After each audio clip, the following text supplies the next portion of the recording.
Well, hello, everyone. Thank you so much for joining me. Tonight, we're talking about a case that has baffled most of us for the last 4.5 years.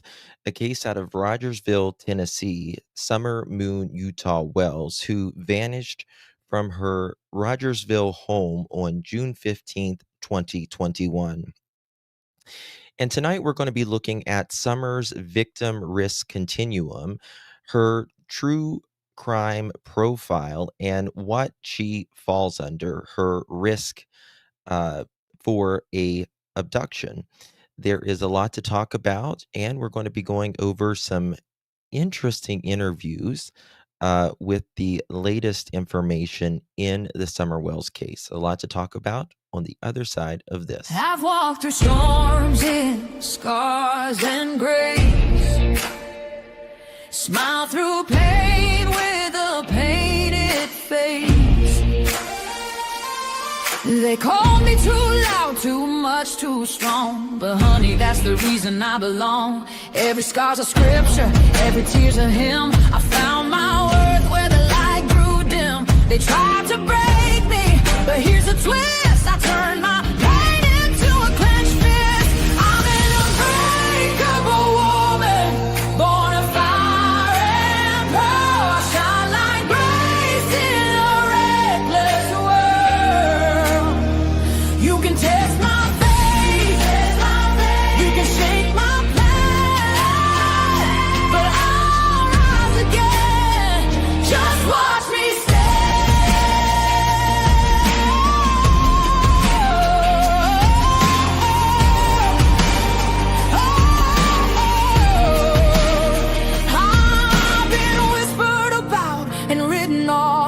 judged by the gloss, not the cause. But God don't build weak hearts from gold. He made me fierce and he made me bold. I bend, I pray, I roar, I rise with mascara, tears and battle cries. Don't need your crown, I forge my own. From ashes, honey, I build my throne.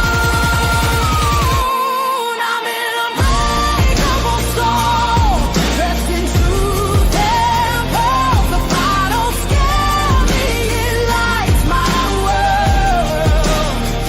You can doubt my voice, but you'll hear my name. I'm holy and hood, and I'm done with shame. For everyone called too much, too loud, too real. You're not to anything. You're exactly what power looks like.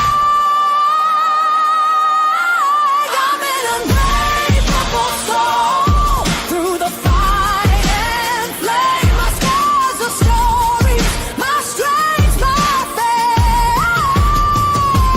Faith in my heart, fire in my curls, forever divine. Clutch them pearls.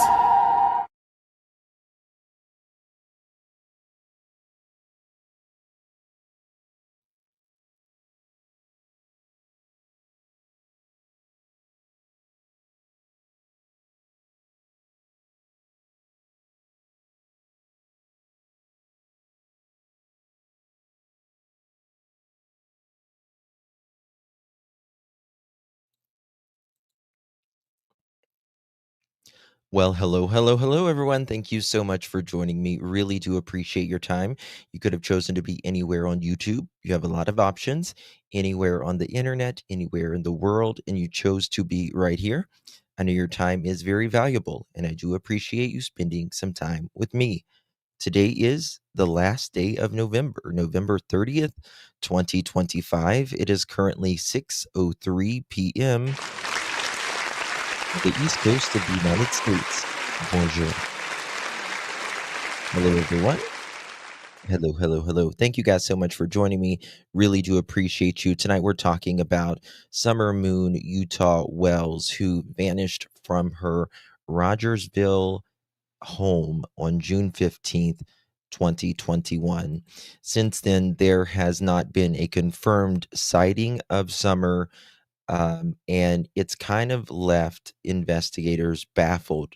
But it's seemingly, I believe it was November 13th this month, just a couple weeks ago, at the what was it, the 3500 block of Van Hill Road, a tip came in. And this is not a tip like I have seen in the Summer Wells case over the last 4.5 years covering it. Um, it made the news, and if you've been following me, I believe it's very much so linked to around the time Summer vanished. I believe one of these individuals was close by the home.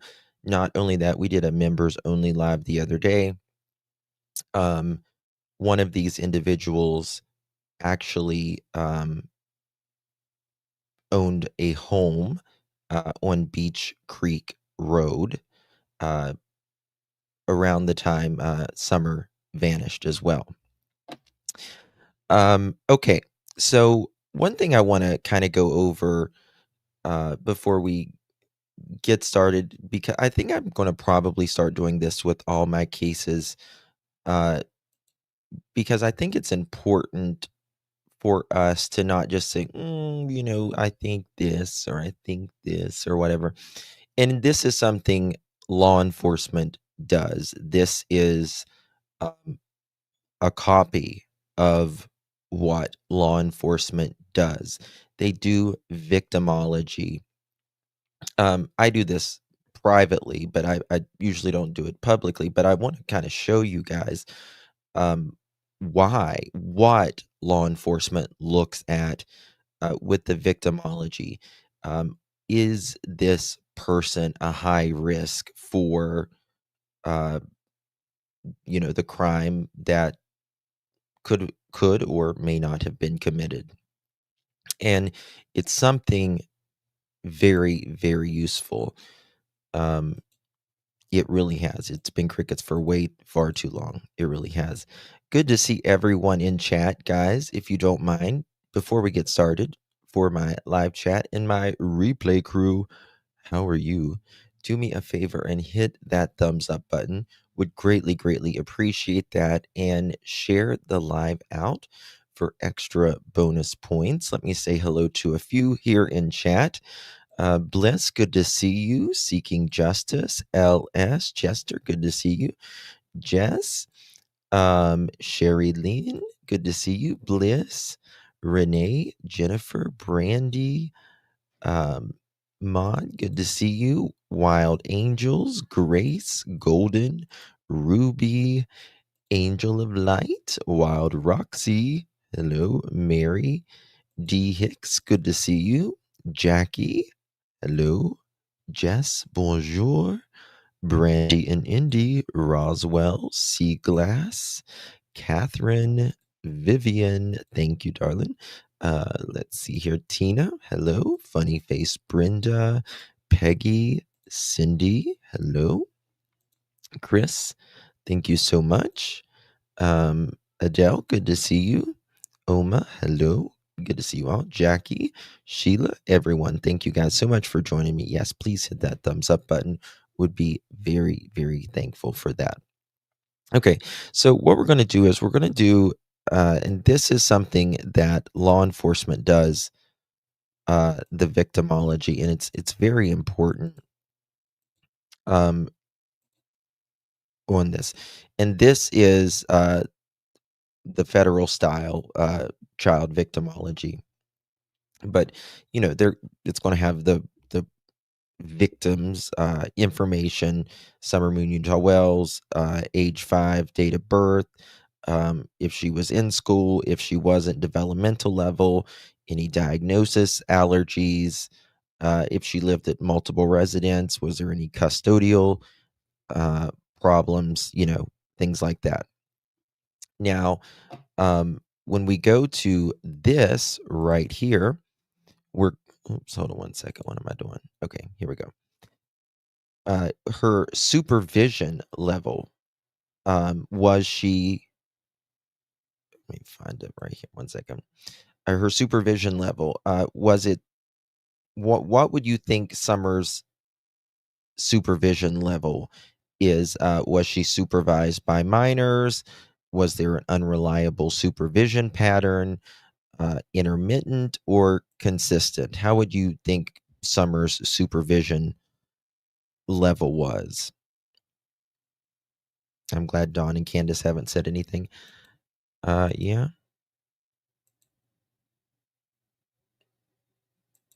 I would say,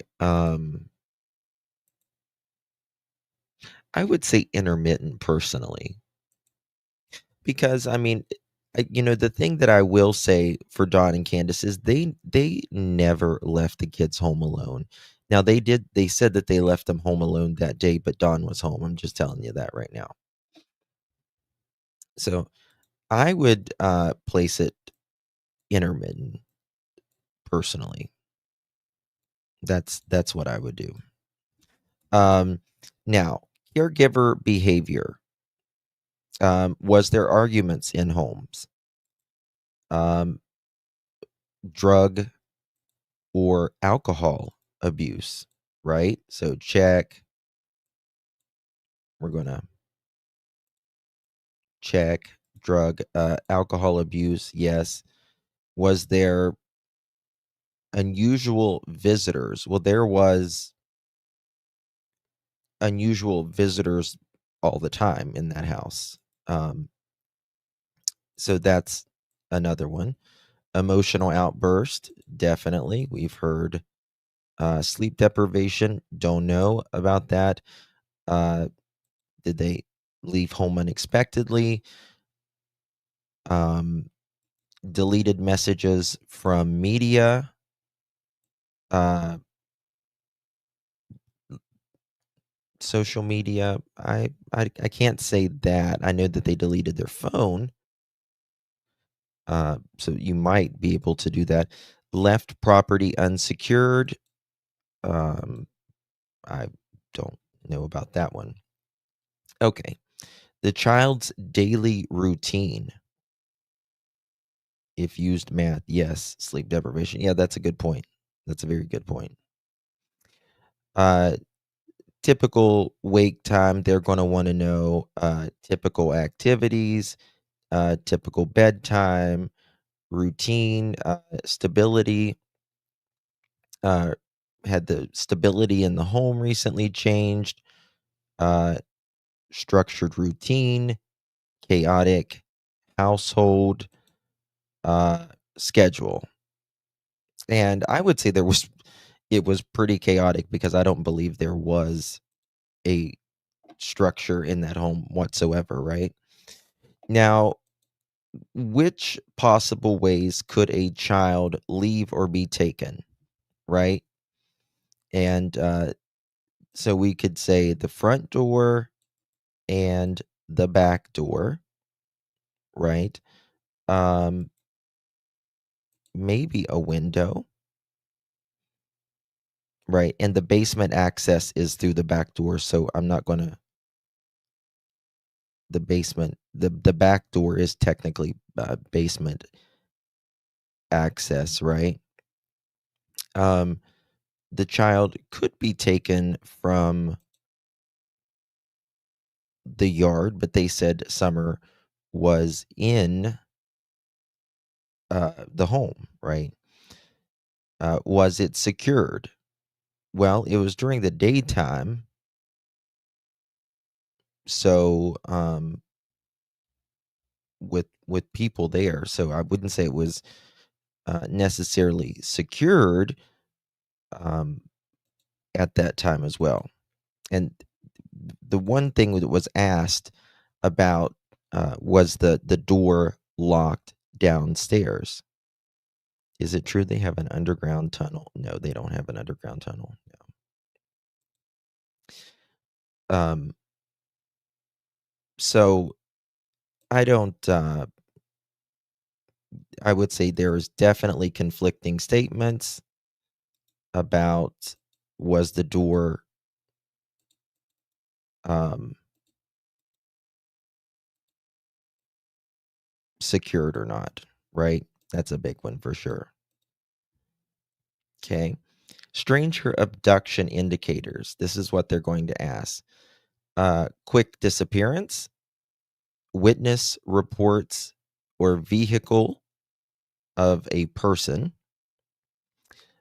There was this truck, so that would be one that they would have saw. Child taken from bed, no. Forced entry, no. There was no sign of struggle. And registered offenders nearby, yes. Okay, so there was that. Now, family caregiver involvement indicators. This is a big one right here, right? Who saw the truck? It was a delivery person who saw the truck around that time. Okay, conflicting stories. That's a definite. Emotional flatness. Do you think their stories were flat? That is what Don says. Don and Candace say that the CPS was there the day before. Yes. Hey, Ryan, good to see you, my friend. Emotional flatness.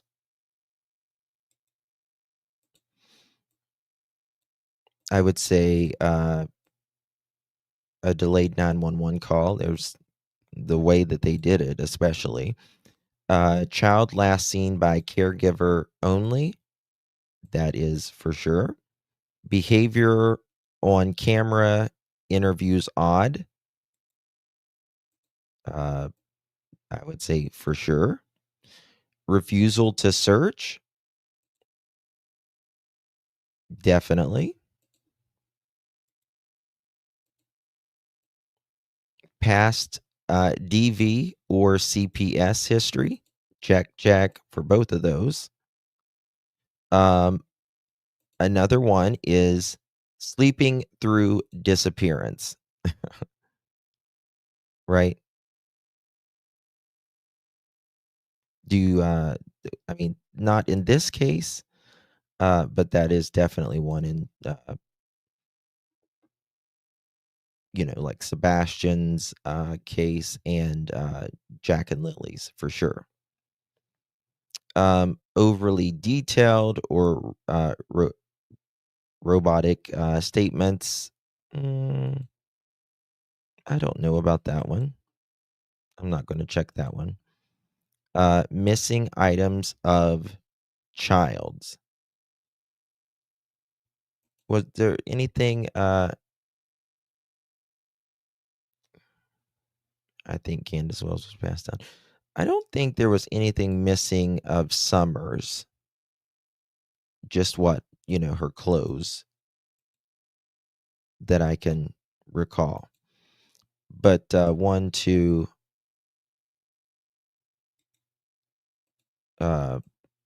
3, 4, 5, 6, 7. So I would say 7 out of 10 on that one. So that's pretty a big thing right there. This would indicate family or caregiver involvement indicators. That says a lot, right? Child vulnerability status. Are they nonverbal? No, Summer was not nonverbal. She was not special needs. Was she easily led? Mm, I don't know. What about her small physical size? Do you believe was Summer smaller for her age, or was she about right?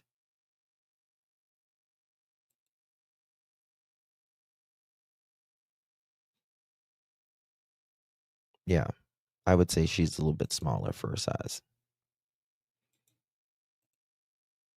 Okay. Unable to defend themselves. Um, I would say she would not be able to defend herself, of course.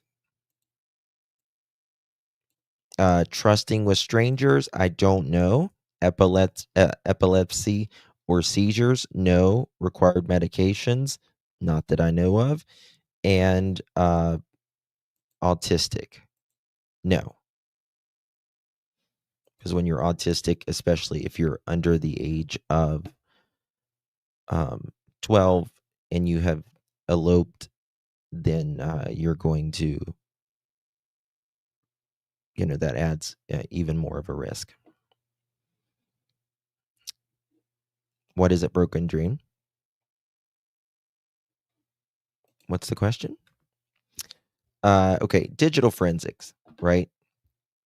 Okay. Child has no device. She's 5, so child has no device. Was there tablet activity? Not that we're aware of.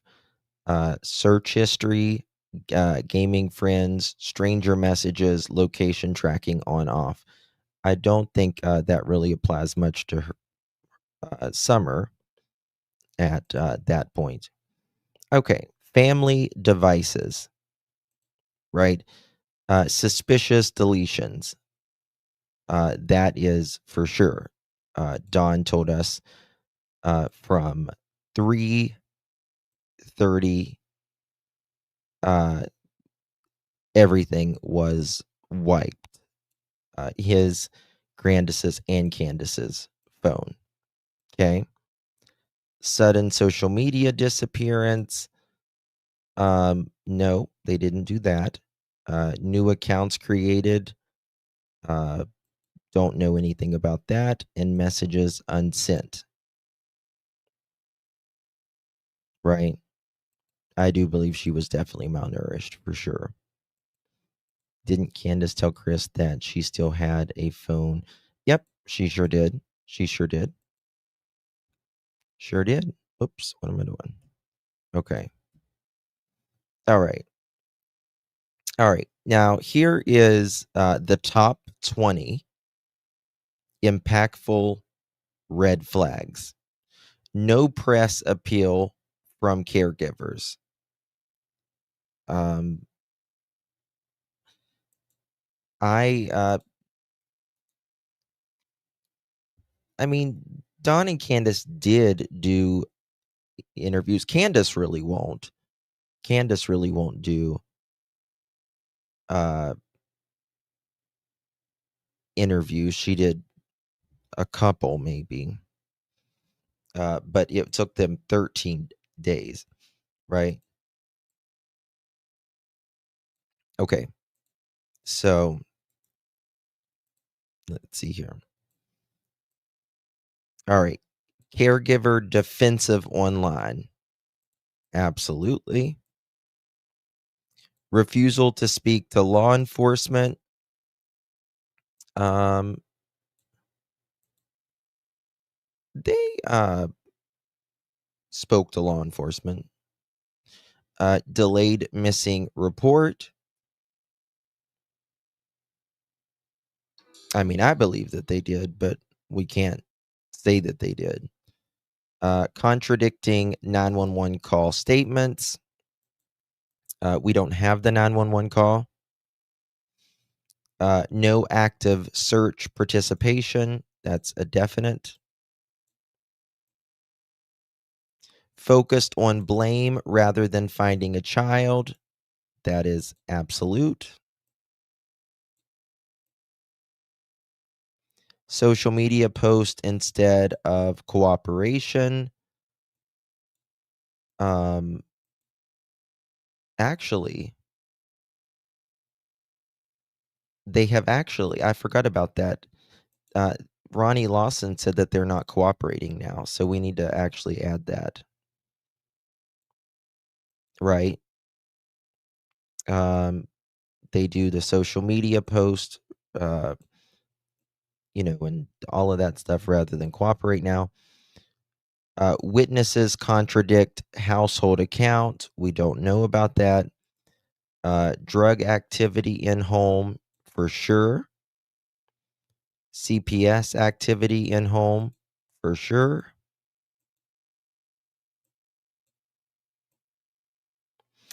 Dangerous romantic partner present. Um, what would you say about that one? And that is true. Yeah, she did stop speaking to police after that. The basement was a dungeon.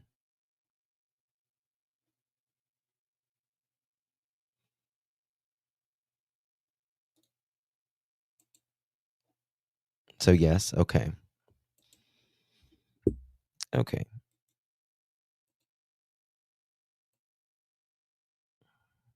No verified sightings beyond caregiver. That is correct. Missing clothing, shoe of child. Mm, I don't know about that. Suspicious cleanup activity. We don't know about that. Caregiver leaves after disappearance. They certainly did. Last seen sleeping stories. No. Caregiver behavior too calm. I would say so. Phone pings missing in key time window. I don't know about that. Neighbors heard yelling before disappearance. Yes. But I want to make it clear that law enforcement said Jody Sue's, uh, which is the neighbor, could not be verified. I personally do believe it, though. So out of the top 20, 1, 2, 3, 4, 5, 6, 7, 8, 9, 10, 11, 12, 13. So 13 out of 20 of the top impactful red flags. 2, 3, 4, 5, 6, 7, 8, 9, 10, 11, 12, 13. 13 for sure. Right? That's a lot. That is a lot. Abduction versus wandering versus family involvement. Wandering indicators. Well, she's young, so that no autism, easily distracted, don't know. She does love outdoors. And a history of wandering, no. Okay.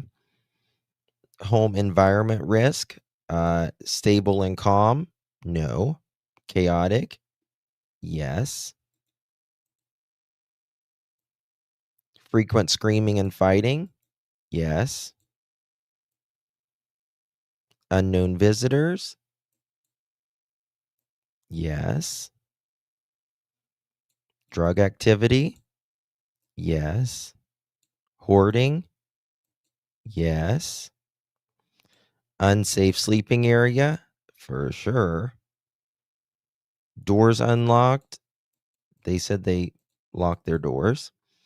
Windows accessible, you couldn't see in them or anything like that, so I would say no. Child can leave unnoticed. Mm,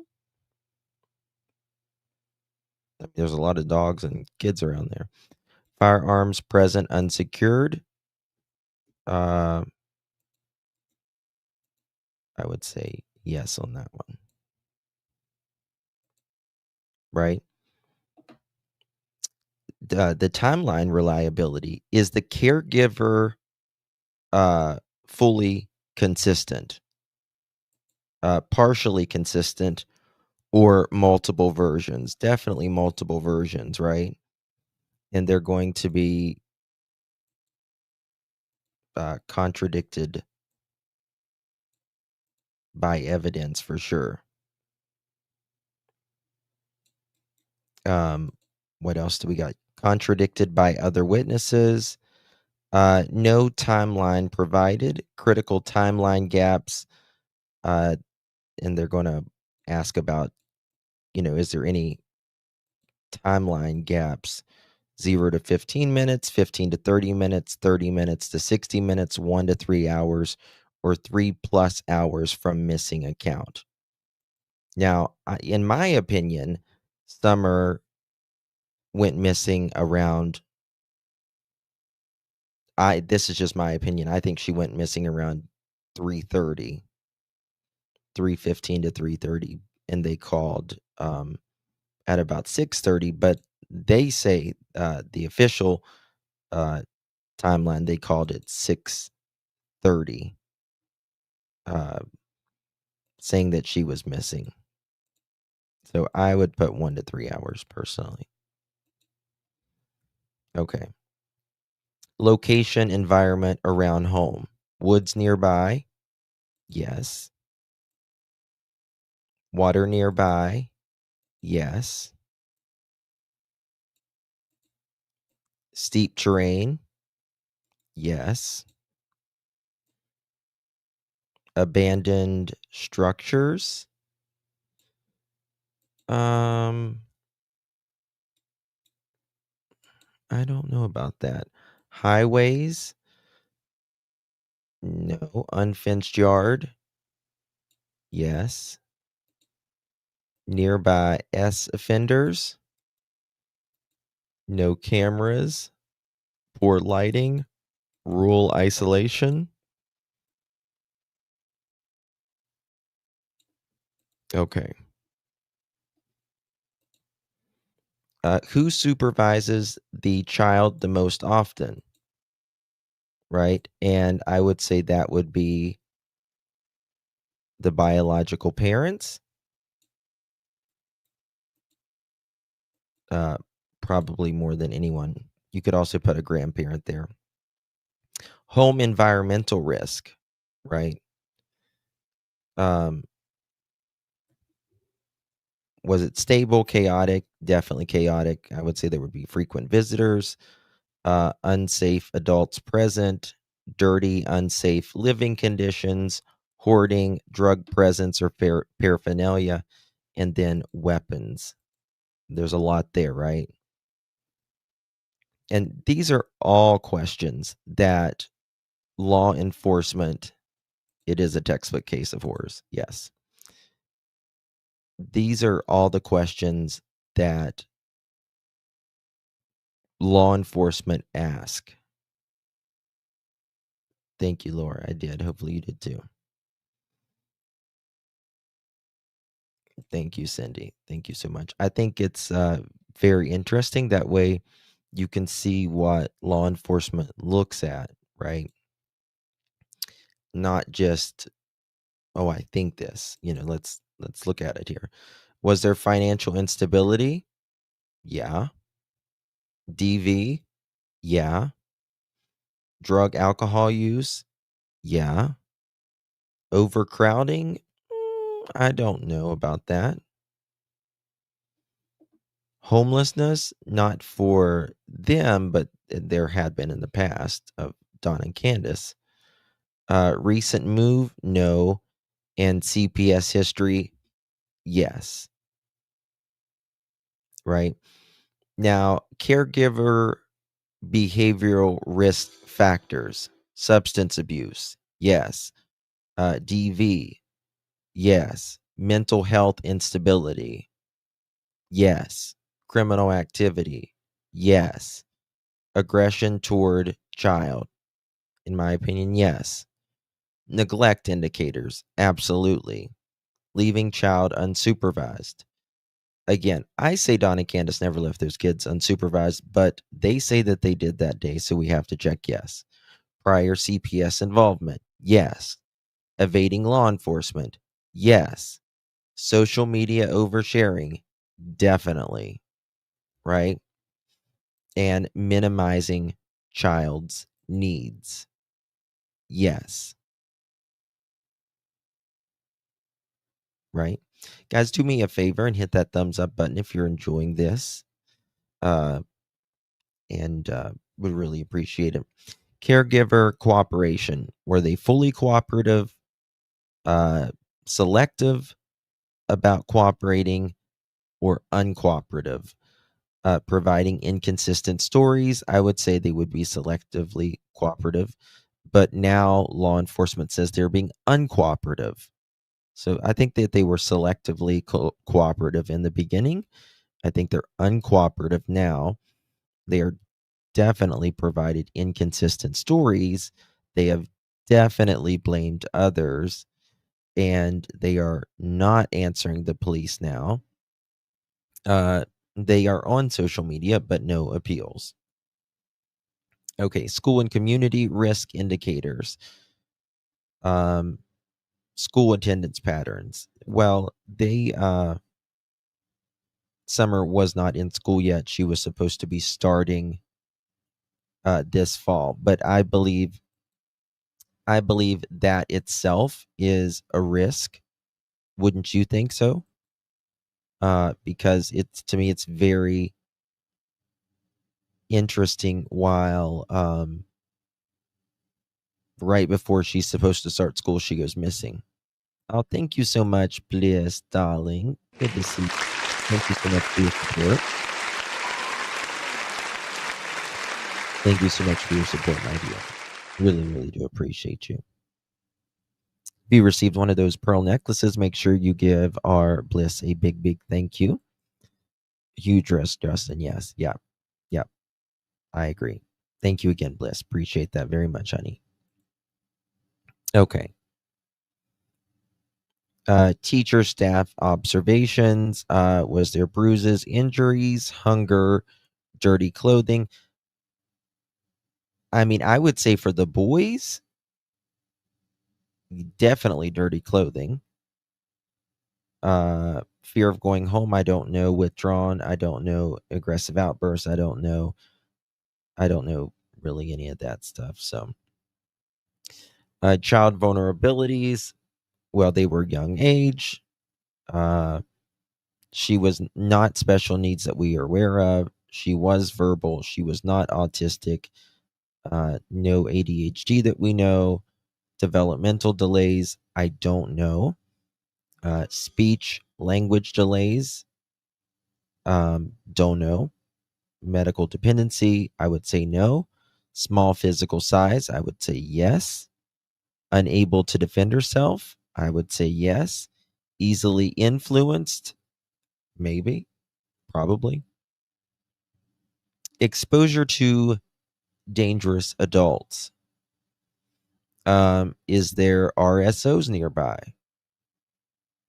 Yes. But I would say,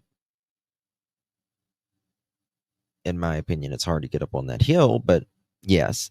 Adults with DV history, yes. Adults with rug use, yes. Caregiver's new partner, no. But in a lot of cases, we cover yes. Caregiver's friend, not at that time, so no. Neighbors with criminal history, yes. Known individuals, yes. People sleeping over often, yes.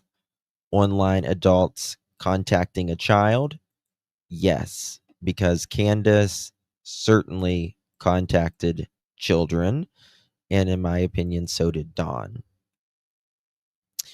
Routine and daily pattern, daily structure, consistent routine, no structure, late nights. I would say no structure and late nights. Children awake during adult partying, absolutely. Meals irregular, absolutely.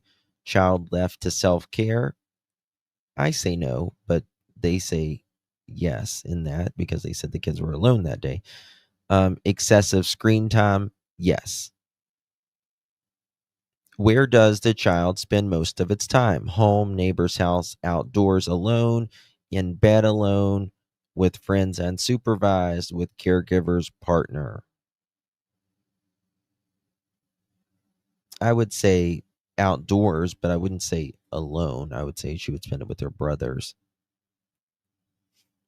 Recent behavior changes: fearful, withdrawn, clingy, sleep issues, nightmares, regression, bedwetting, baby talk, uh, new anxiety, new phobias, asexual as behavior, um, sudden secrecy, or excessive crying. Don't really know any of those.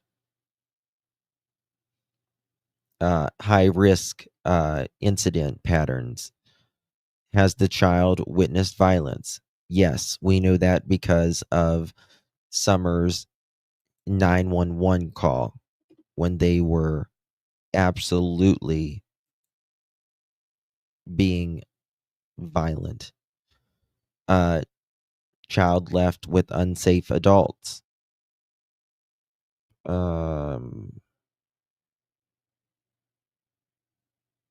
I would say yes at times. Uh, Overdose environment. Um,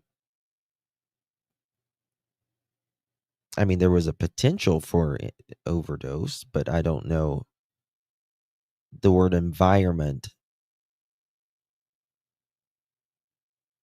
I mean, it was around them. Was there car accidents, erratic caregiver behavior, unsafe housing? Definitely. Firearms unsecured? Probably. Child punished excessively? Perhaps. Parent admitted intoxication during care?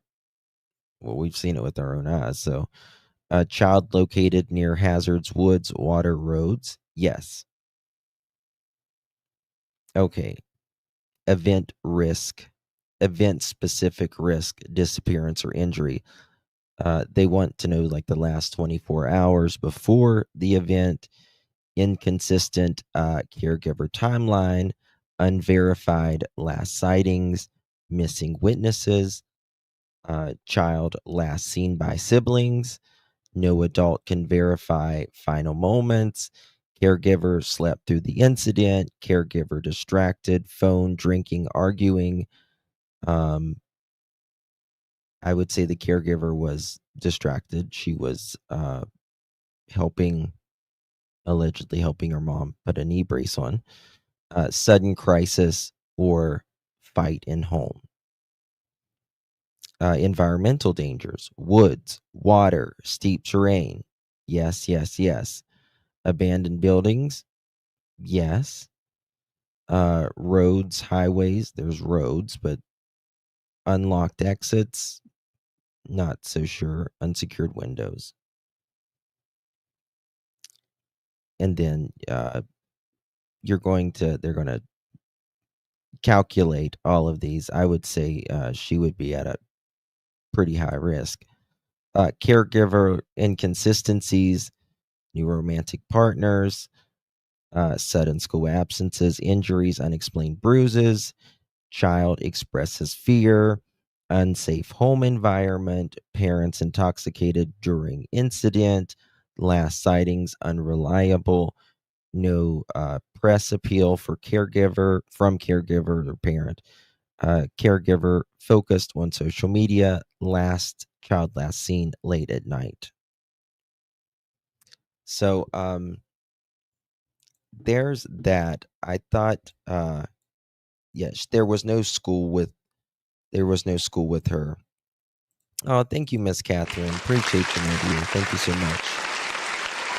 Really do appreciate your support, my dear.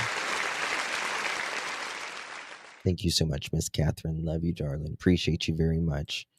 Lino Me says, one of my theories is Candace befriended a worker that was in the area trimming, and he was a predator. See, mine is the actual opposite. Mine is Dawn befriended one of these people. Dawn was down there talking to him the next day. Now, Candace and Grandis was when they were allegedly leaving that morning, they were talking with Randy, a guy named Randy, and that was while they were getting ready to go to the hospital.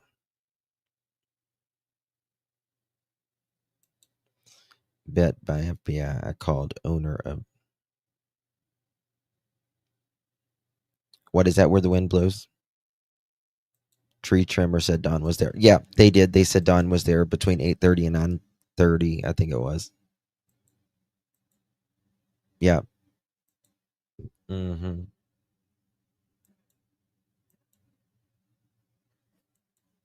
And Randy didn't have a red Toyota, but his dad did. And I can tell you, people that know them, that Randy was the one who drove that Toyota. Even though it wasn't in his name, he was the one that drove it most of the time.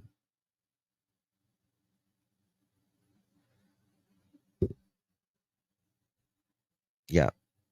Yep. So there's that. Okay. Let me show you some stuff here.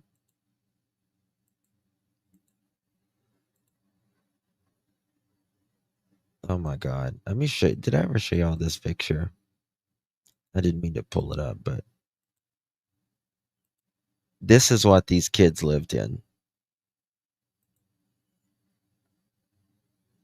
Look at that wall. Do you see that? That's criminal.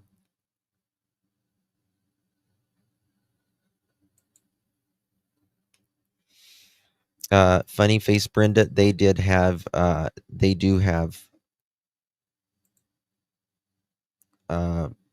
homes on the home on Beech Creek.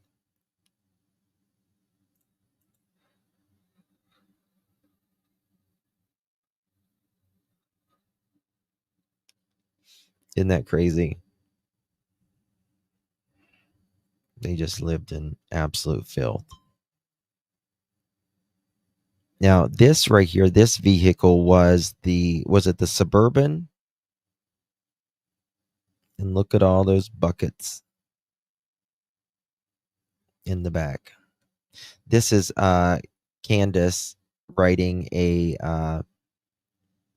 this is one of her Facebook posts because Don was cheating on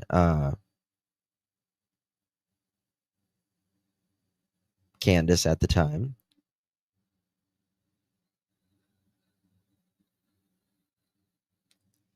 Yes, Elizabeth, I do. This is what she posted. Math whore. D.S.N. math whore.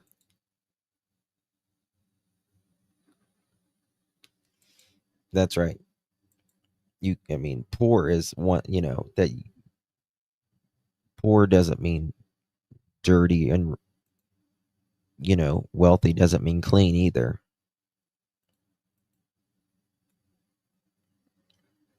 This is one of Candace's posts.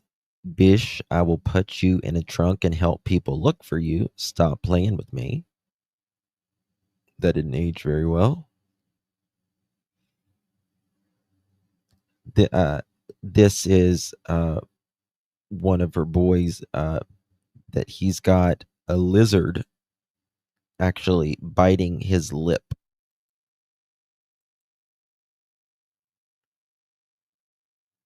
I just got it where you can see the lip and the lizard. That's an actual lizard.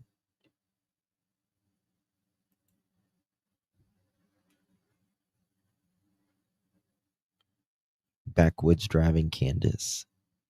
They had a big old red van. You can see Summer right here in the back.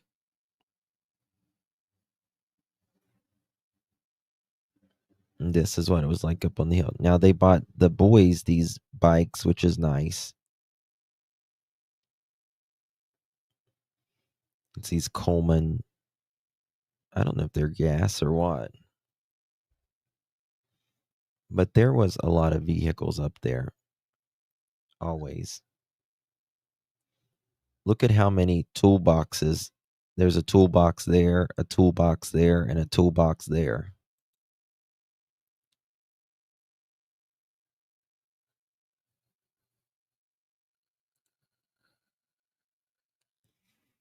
I don't know, Brenda. I've wondered that myself, actually. Candace with an abscess, and then Summer in the back.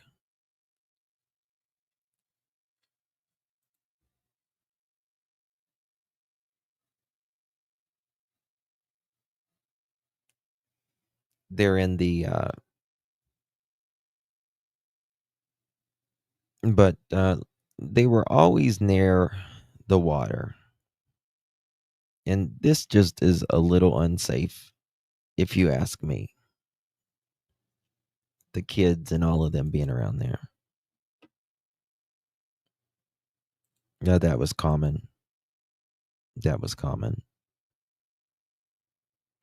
Yeah, you're right, Cindy. Same, Sarah. I grew up poor and we were clean. Damn clean. This is Summer here. She looks very, very, very pale here. Doesn't she? Poor thing. She looks very pale here. That trunk comment is chilling. Trunk comment?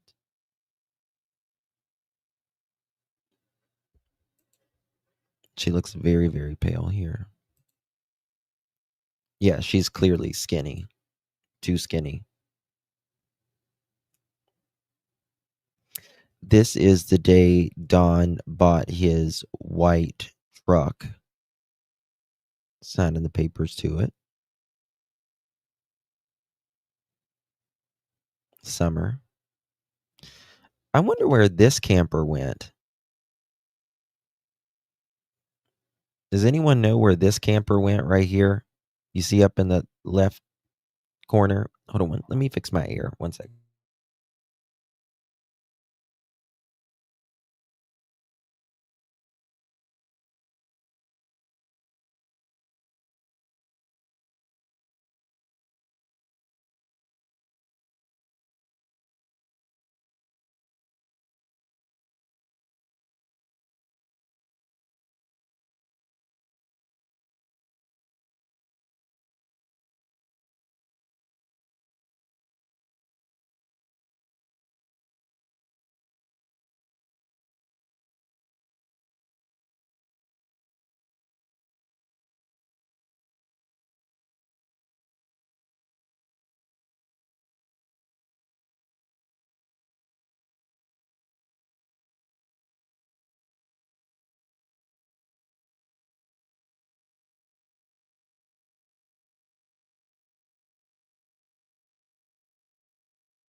Sorry about that, y'all.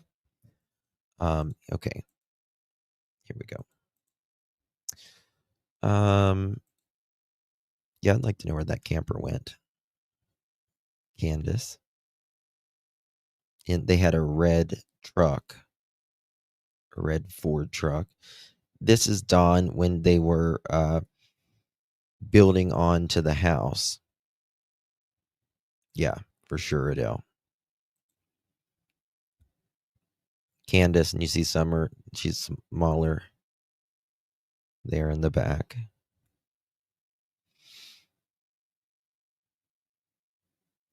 They just had like so many different vehicles up there and a bunch of junk. The red Ford van, an aerial view. The van, this was Grandma's bus. And you went up a hill. Oops, you went up a hill here, and then you circled around their house. This is summer they were at the she needs a bra. Yeah, damn right she does. Uh, at a carnival. For those of you who don't know, Candace was a carny once upon a time.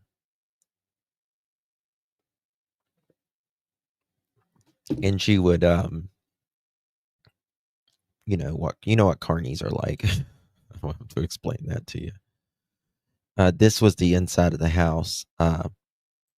The plumbing and the wiring. And this is the thing. Dawn knew better. This is so unsafe. So unsafe. Dawn was just fucking lazy. Wire, plumbing, all of that.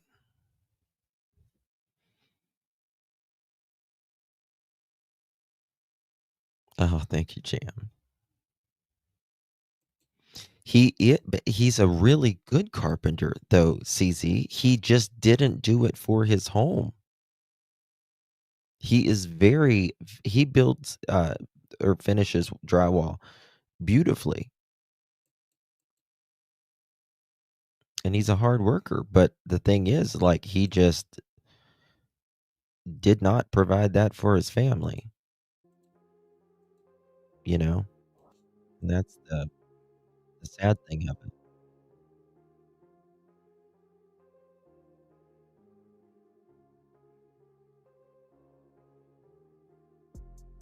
And I think it was required for him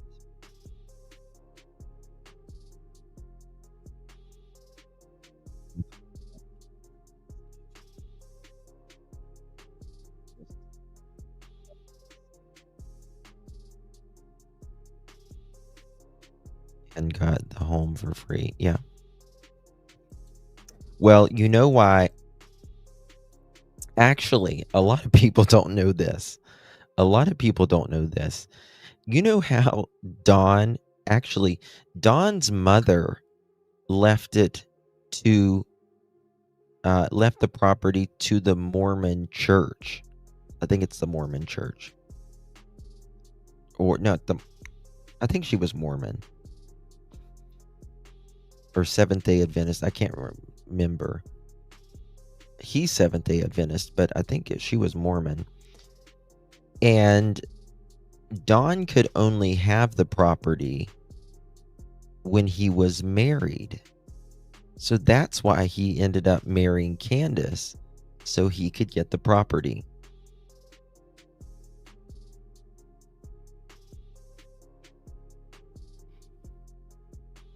Right?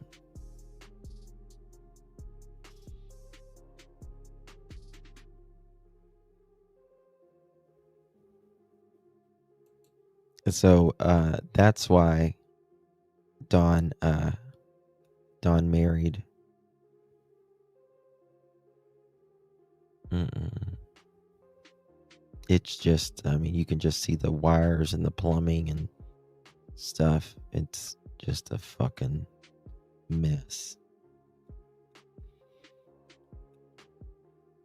And, you know, they just had plywood floors. Okay. 1 second here. All right, so I want to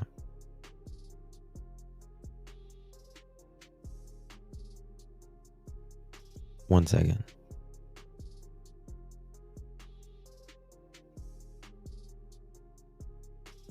I'm reading something, sorry. Also get okay. Don also said that the reason they called CPS was because they said that the kids were using pew-pews. Now, he says that is untrue, but I will say that if you go back. Let me find it here. This is old. I made, so I don't really necessarily believe this anymore, but I'll just for the picture's sake. This is the kids, and he's got, all that was in 2018 when that picture occurred.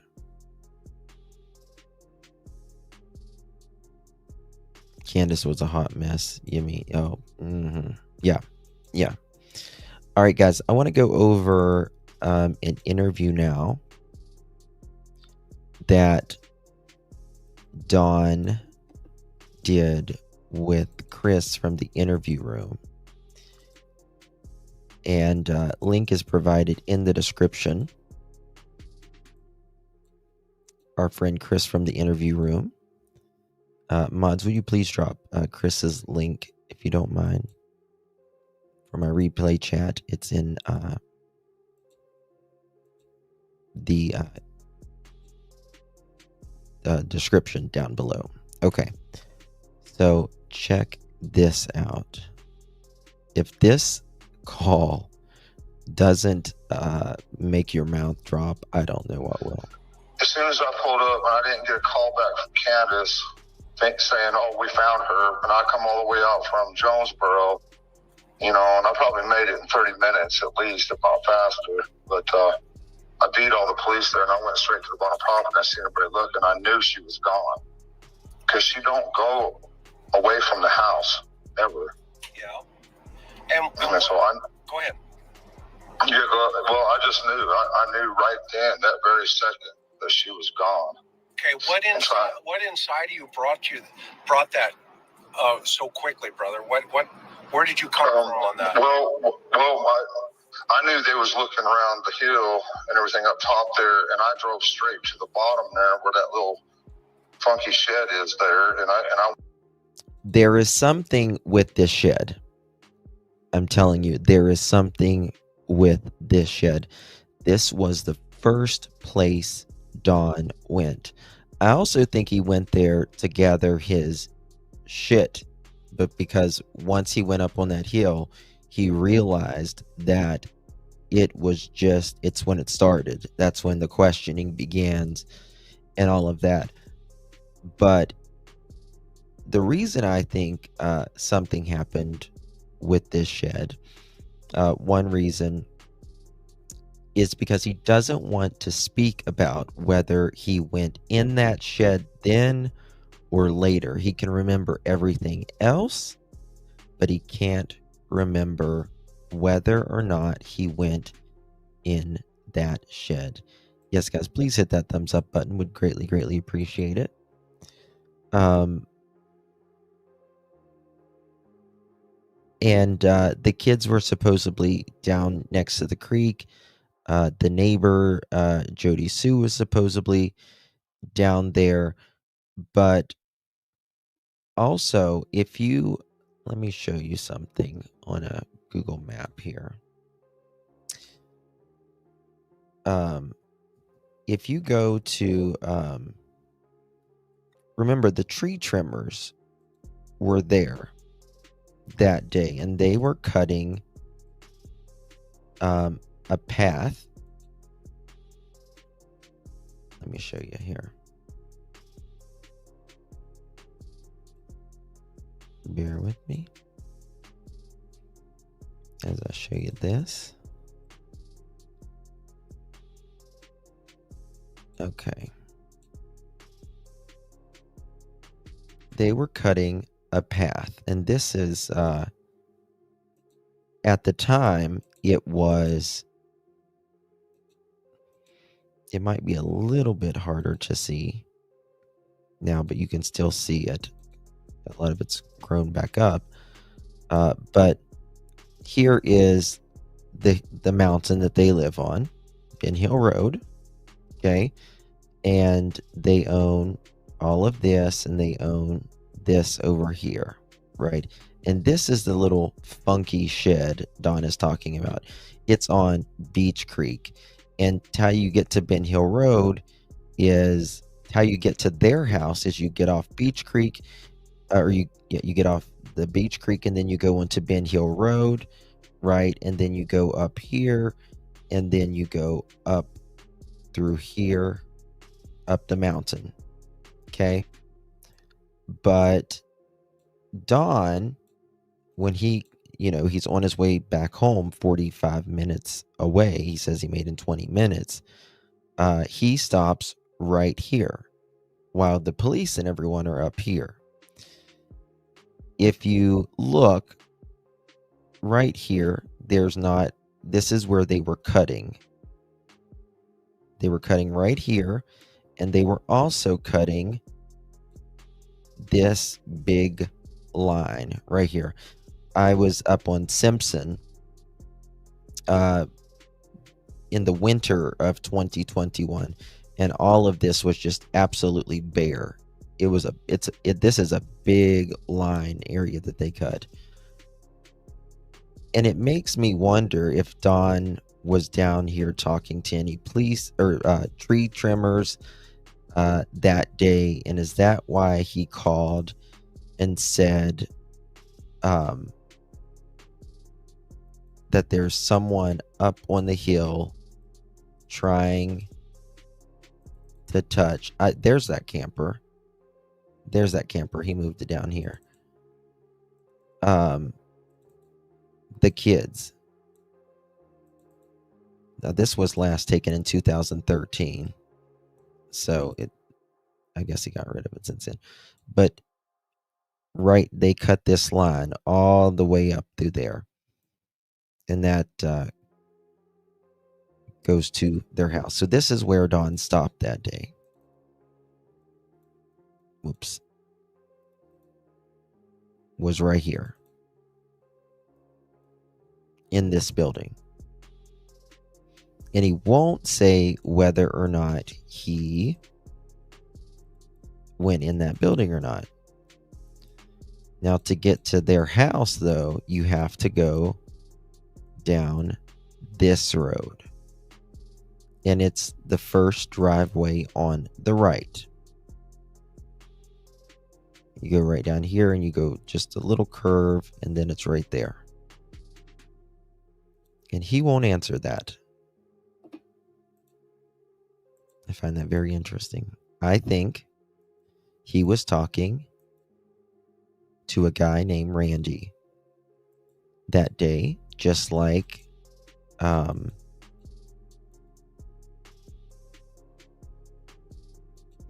Candace, when Candace was talking to Randy that morning. I went down the hill by the creek in that little four-wheel drive Subaru. I went straight down there to the creek, and I seen the boys down there, and they know not to travel alone. They was together, and I seen my neighbor walking around, and I knew my heart just sank right there. I just knew it that somebody took her, because she just don't go nowhere, but she would never leave. Thank you so much, Miss Lolo. Appreciate your support, my dear. Thank you so much. Lily says, Justin, thank you for covering these missing children's cases. You have a huge heart. Thank you so much, my dear. Appreciate you. You are at 19 months, my girl. Appreciate your support, my dear. Thank you so very much. Top of the, burn the house there. No way. Yeah, no, I mean, what about the boys? What were they doing when you saw them down there by the shed? They weren't by the shed. They was down if you look down where the power lines are, you go straight down, they were looking, walking around looking for Summer. And I knew I just knew she was gone. But trying to tell looking down where they were cutting around the power lines. Interesting. Police that and everything when they just pulled up, and then they blocked all the roads because I guess they took the time to call in search teams and everything like that, thinking that she was just lost in the woods. And I was trying to tell them she's not lost in the woods. Somebody has taken her. I tried to tell them that, and they never did listen to that. Yes, what was your feeling as to why they weren't listening? What's your gut? I'm not sure why. I'm not. Now, like I've always said, if I was in Don's case and I lived where I lived, which was, on Ben Hill Road at the time, that would not be my first indication that someone took my child from on top of a mountain while she was inside. That would not be my go-to. I would think, "Oh, she's walked off," if anything. It would not be that someone came up on a mountain and took her while I was outside with grandma and 3 boys was up there and 15 dogs. That wouldn't be my first indication personally. But he knew someone came up there and abducted her. How do you why would you think Exactly that? sure why that is.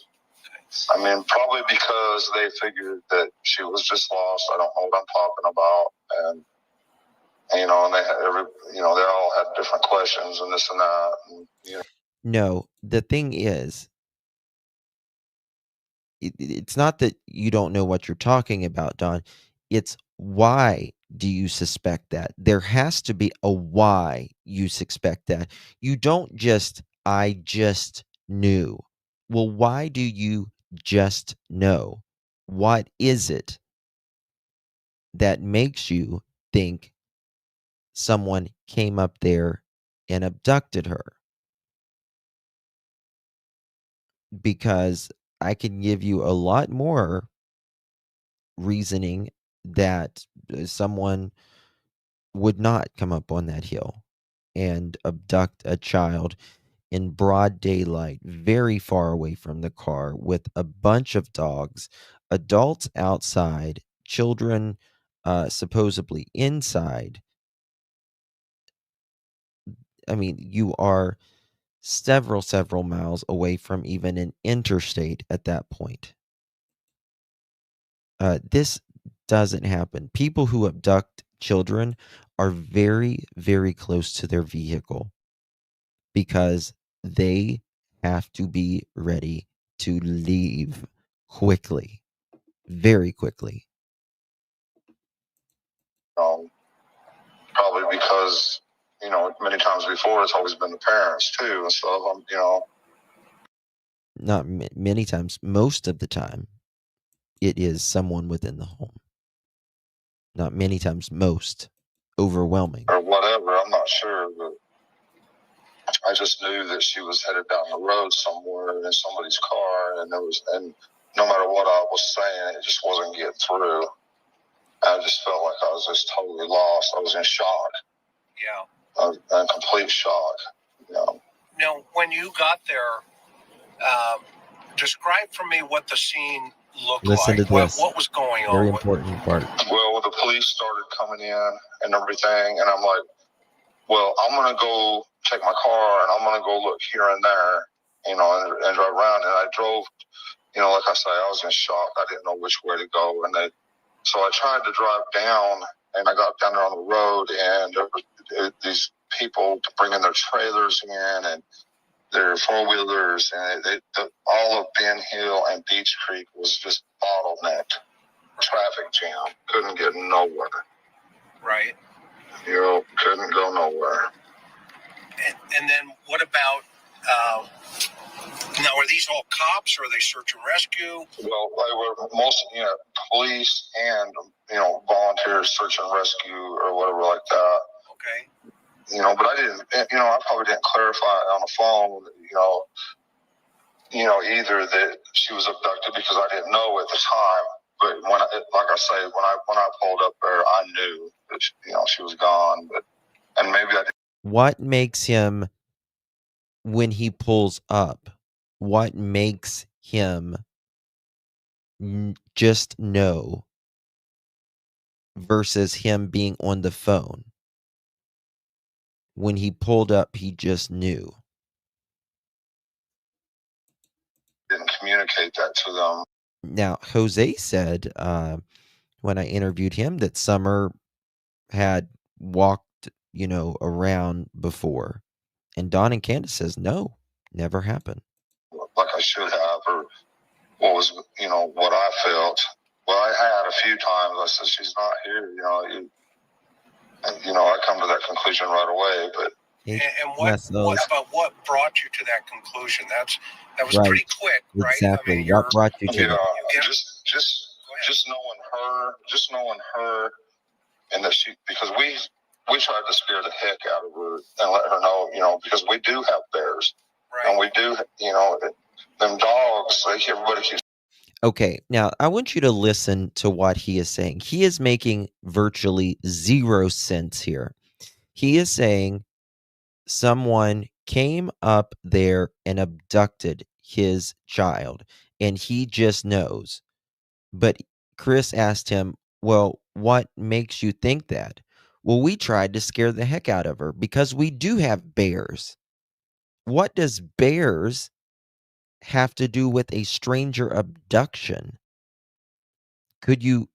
There's nothing to rationalize the two. It's two different possibilities. And if a bear or a wild animal attacks anyone, which is extraordinarily rare, they leave evidence, and they leave a lot of it. Right? They don't have a cleanup crew. Okay? They don't have a cleanup crew. They don't care. They're wild animals.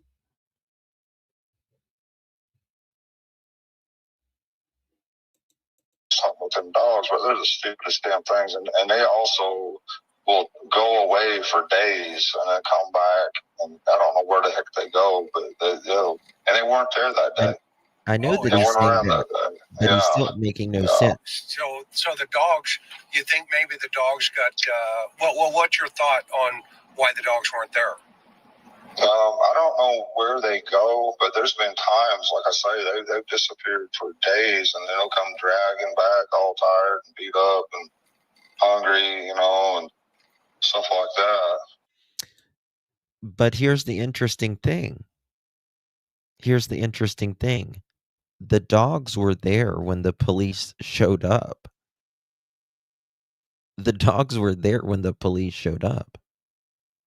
But they were on vacation while Summer was apparently being abducted.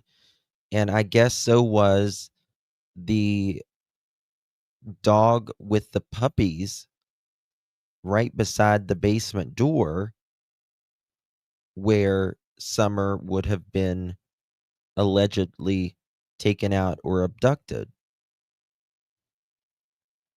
That's kind of convenient. Yeah. We don't know where they go. When I told Candace she needed a zoo license. Yeah, I've seen that. Yeah. I'm like, I know. So what time did you get there? Do you remember?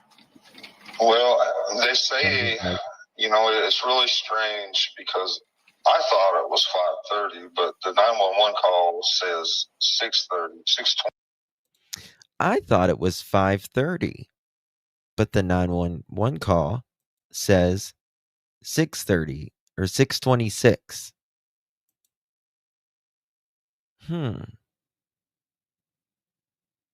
Why do you think it was 5:30, Don?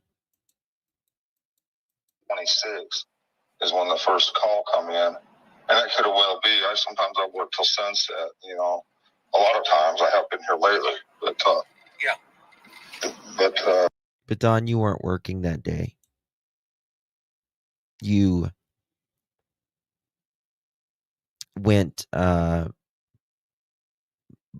after Summer was taken to show that you had an alibi. And law enforcement knows what time you started that car. They tore your cars apart. I thought it was 5:30, but the strange thing of it is when we went to the Hawkins County, listen to this.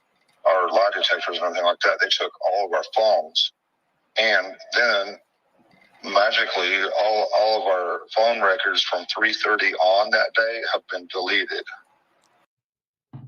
Magically, Hakuna Matata. Hakuna Matata.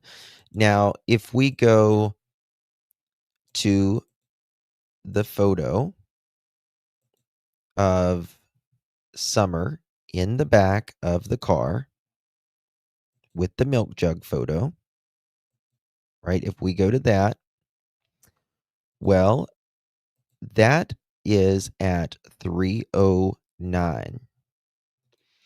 And let me see if I can find this 1 second.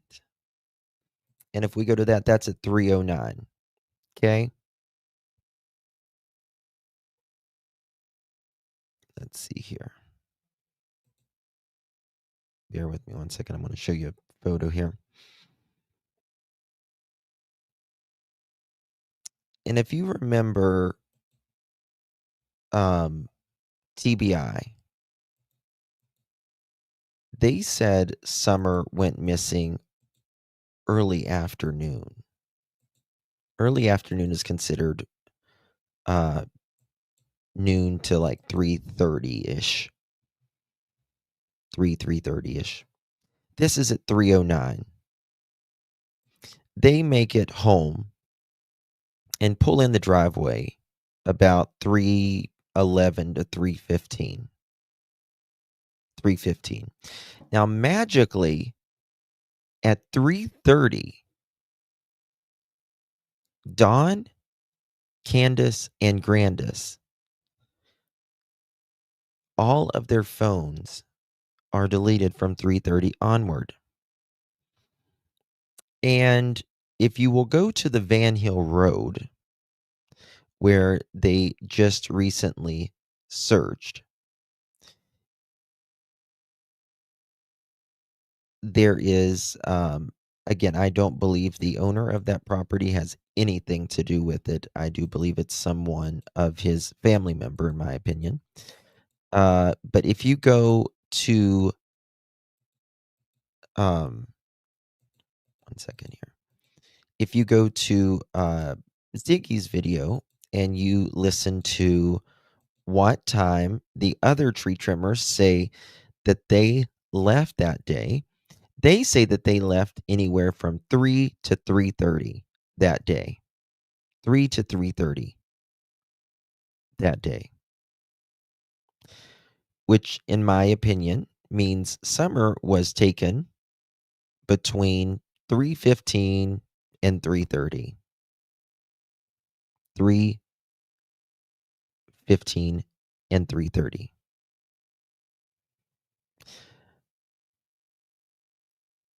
And Dawn, Candace, and Grandis' phone was deleted, they say, from 3:30 onward.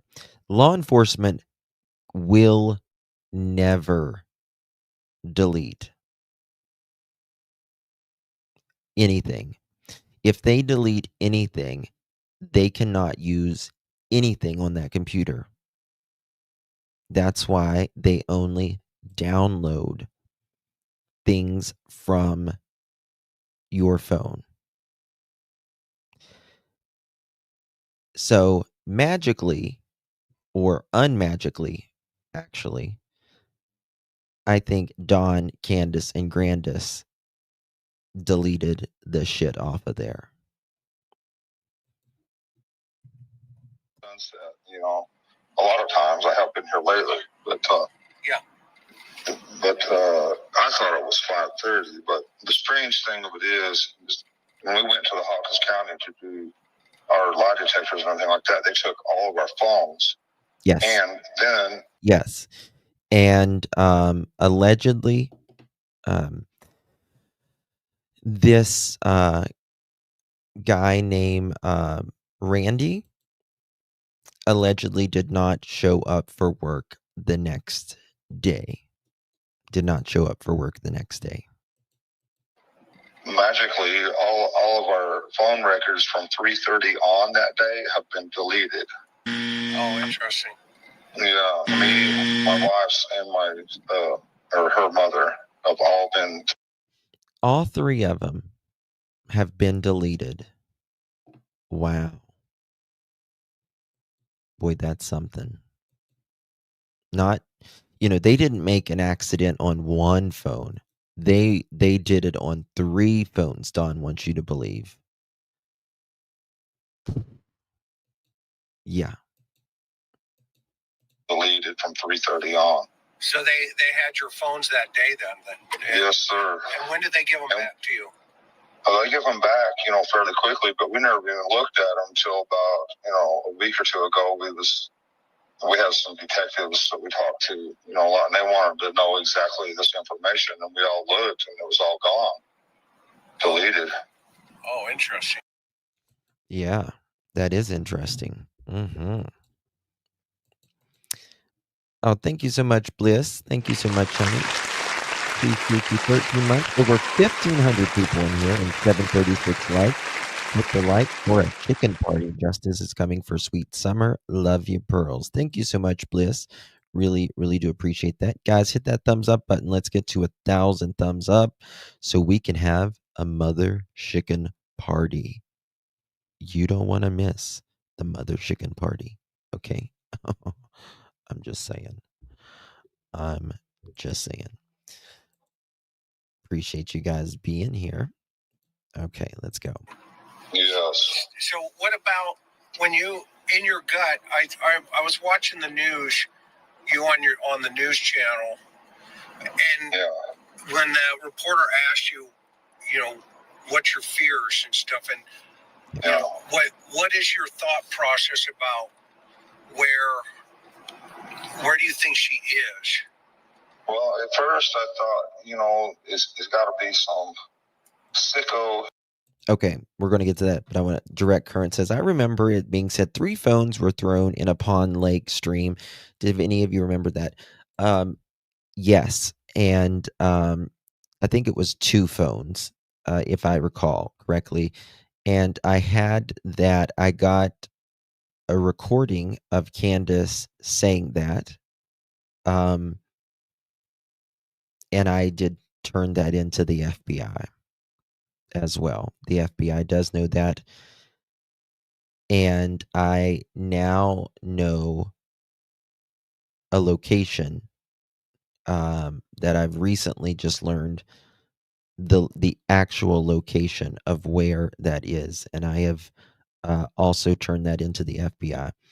And how do I know where the location is? Because Candace said it with her own fucking lips recently.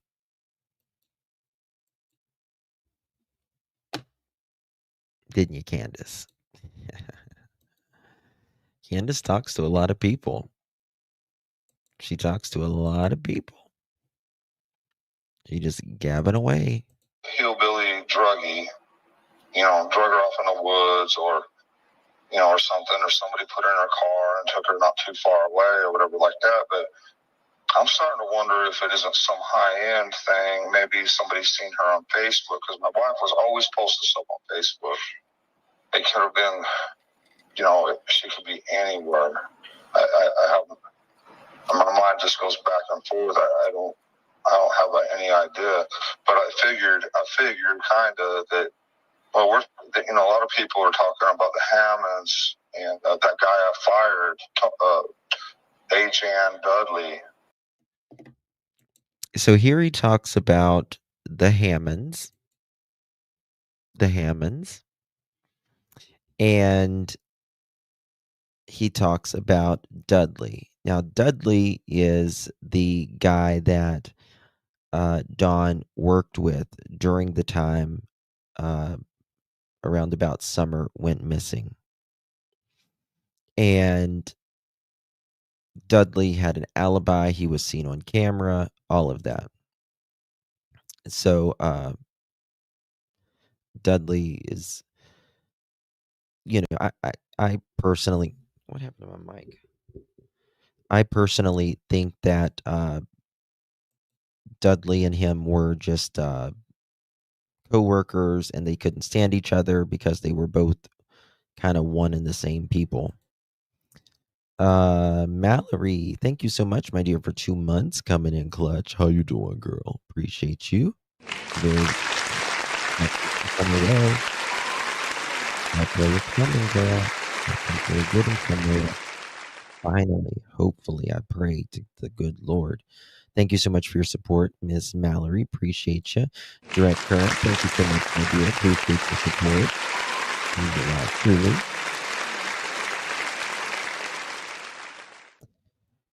Does that lady that has the farm animals that thought they were still innocent still believe that?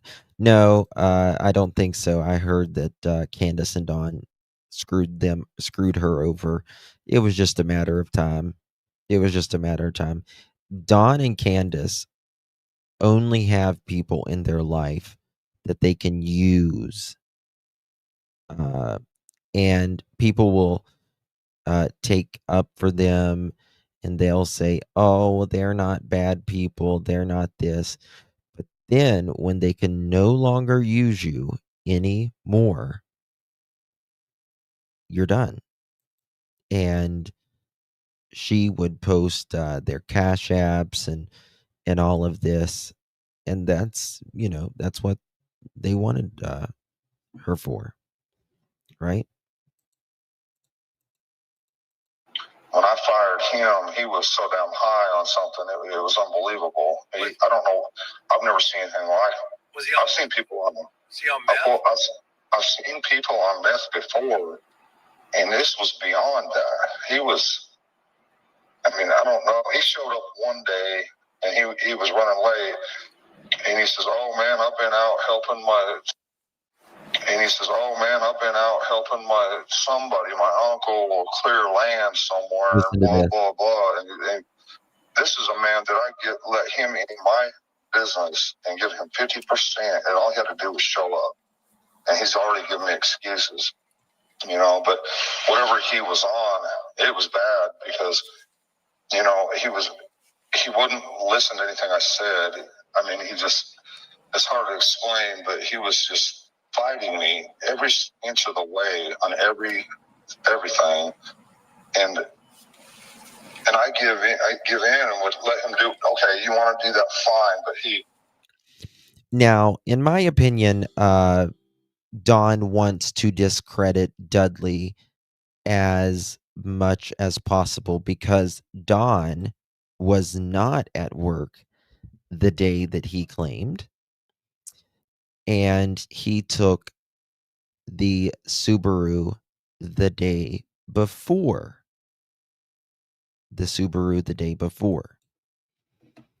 And listen, Dudley is a nice guy when he is straight, right? Like when he's not on the junk and all that. He suffers from, an addictive personality, as a lot of people do, and drugs changes people. But when he's off of it, he's a really good guy. I don't think in a million years he would hurt a kid at all. Oh gosh, Kelly, thank you so much, honey. That's very generous of you. Thank you so much. Appreciate you, my dear.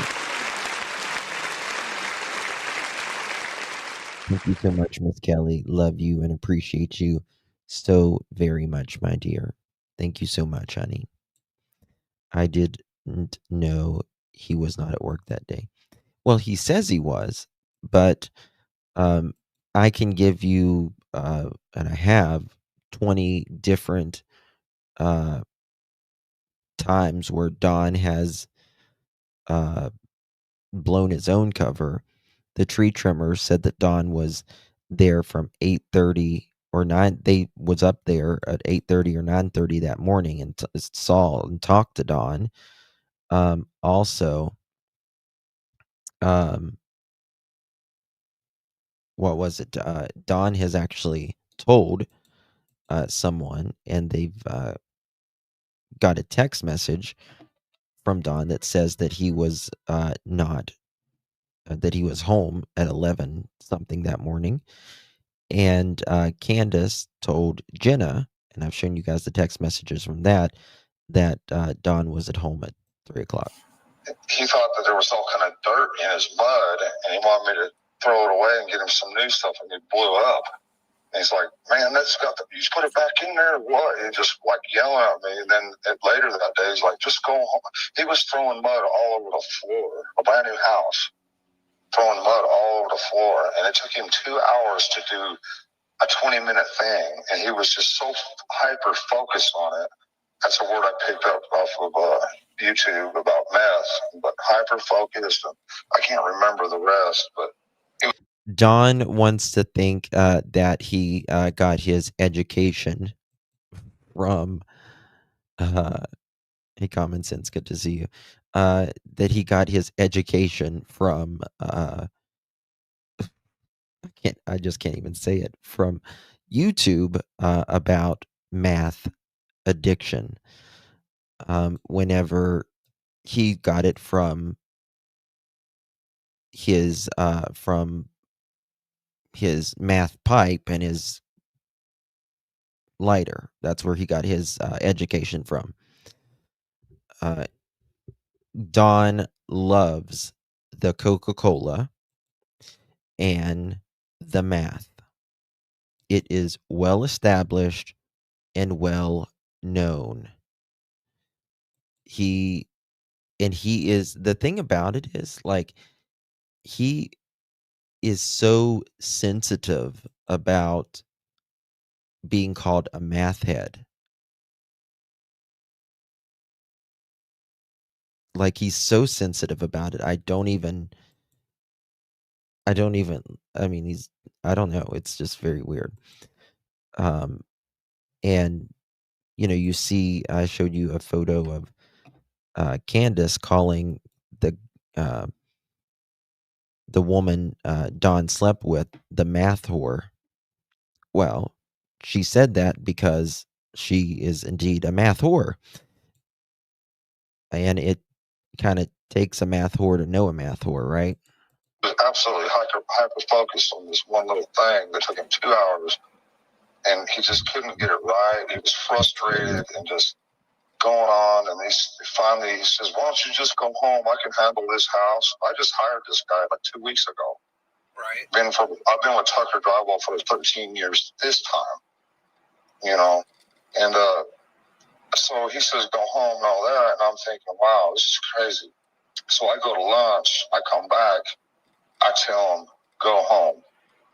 You know, I mean, go home now.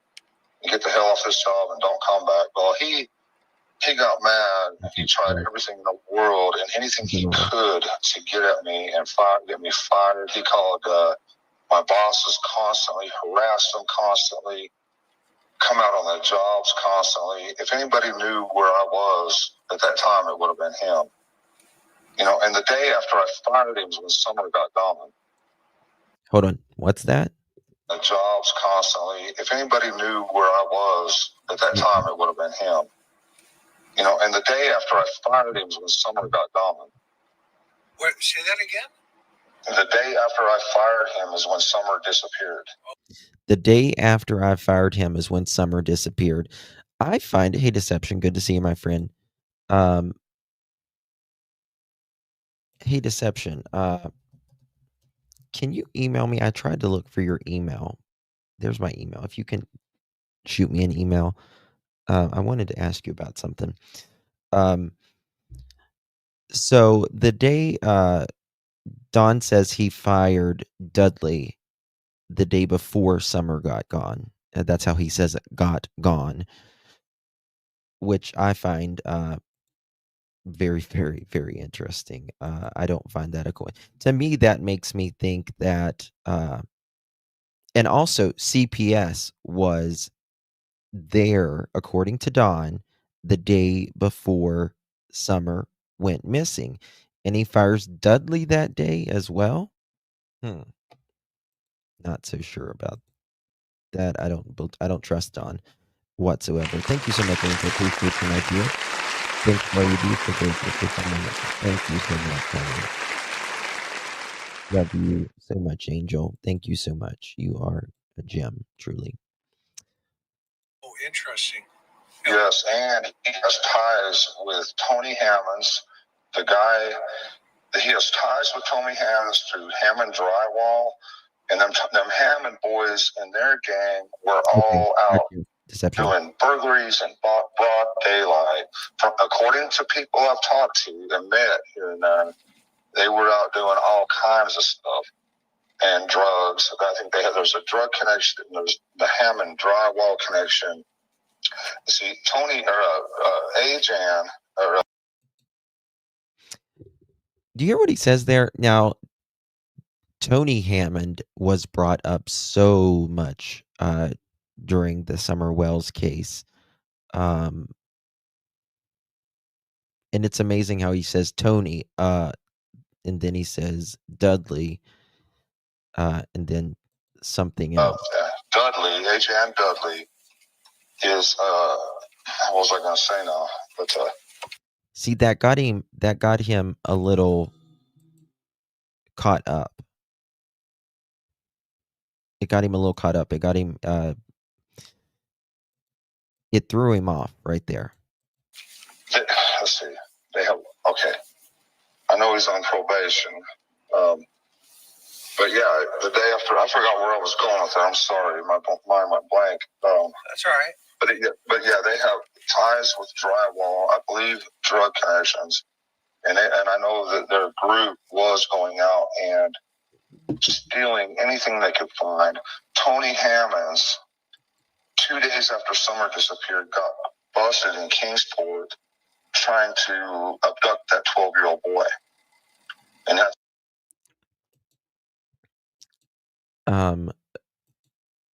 I don't know. I think there's a ring of these people that Don and them hang out with. I think he's in jail right now. I hope he's still in jail. But we got these detective friends of ours that are looking into all this stuff. They've found all kinds of information. They've turned it all into TBI. And I don't understand exactly what's going on. Who do you have? Really, who do you have looking into it? I could give you their number. If you want to call them and talk to them, I'd be honored to do that. What's their name? What's their name? Michelle and some friends. Tony Hammond, he is not a good person at all, and he was. Didn't he try to abduct someone in Kingsport? But it'd probably be better if I contacted them and give them your number. But I'm trying to bring all this stuff to light because I don't feel like I don't know what police are doing. I don't know what TBI is doing. Sure. I know a lot of people talk a big talk, and then they come out here and they're just worried about their own agenda. You know what I'm saying? Yeah. Well, that's what you were saying about me. Yeah, and if I'm wrong, I apologize to you. Well, that's okay. I mean, I don't take anything personal. I'm I appreciate that. So I have a question though. Let's go back to the day. Okay. Yes. Unpack that day for me. When did you leave for work?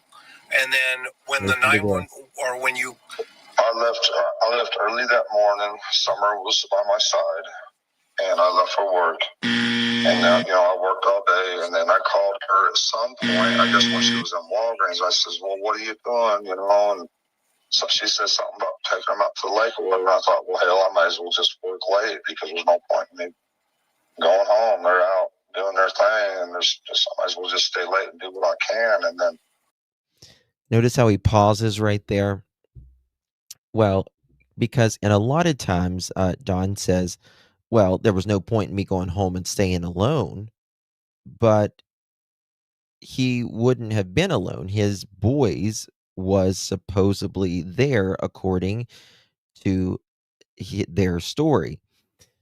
But Don didn't go to work early that morning. 100%. He did not go to work that morning. He didn't technically work at all that day.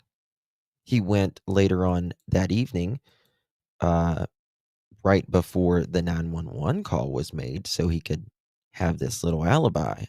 My boss come by and made fun of me. She's about my car. I was using that brand new car for drywall. That was the day before.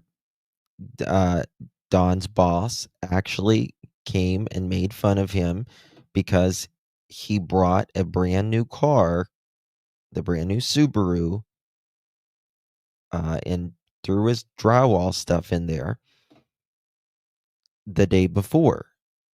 But he tried to make it seem like it was the day Summer went missing. That did not happen on the 15th. And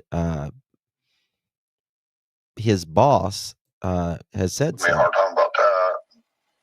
I was talking to her. Now, you said Summer was by your side. What does that mean? She was asleep by my side when I woke up. Okay, got it. And what time was that approximately? That creeps me out. That really creeps me the hell out. She was asleep by his side. No.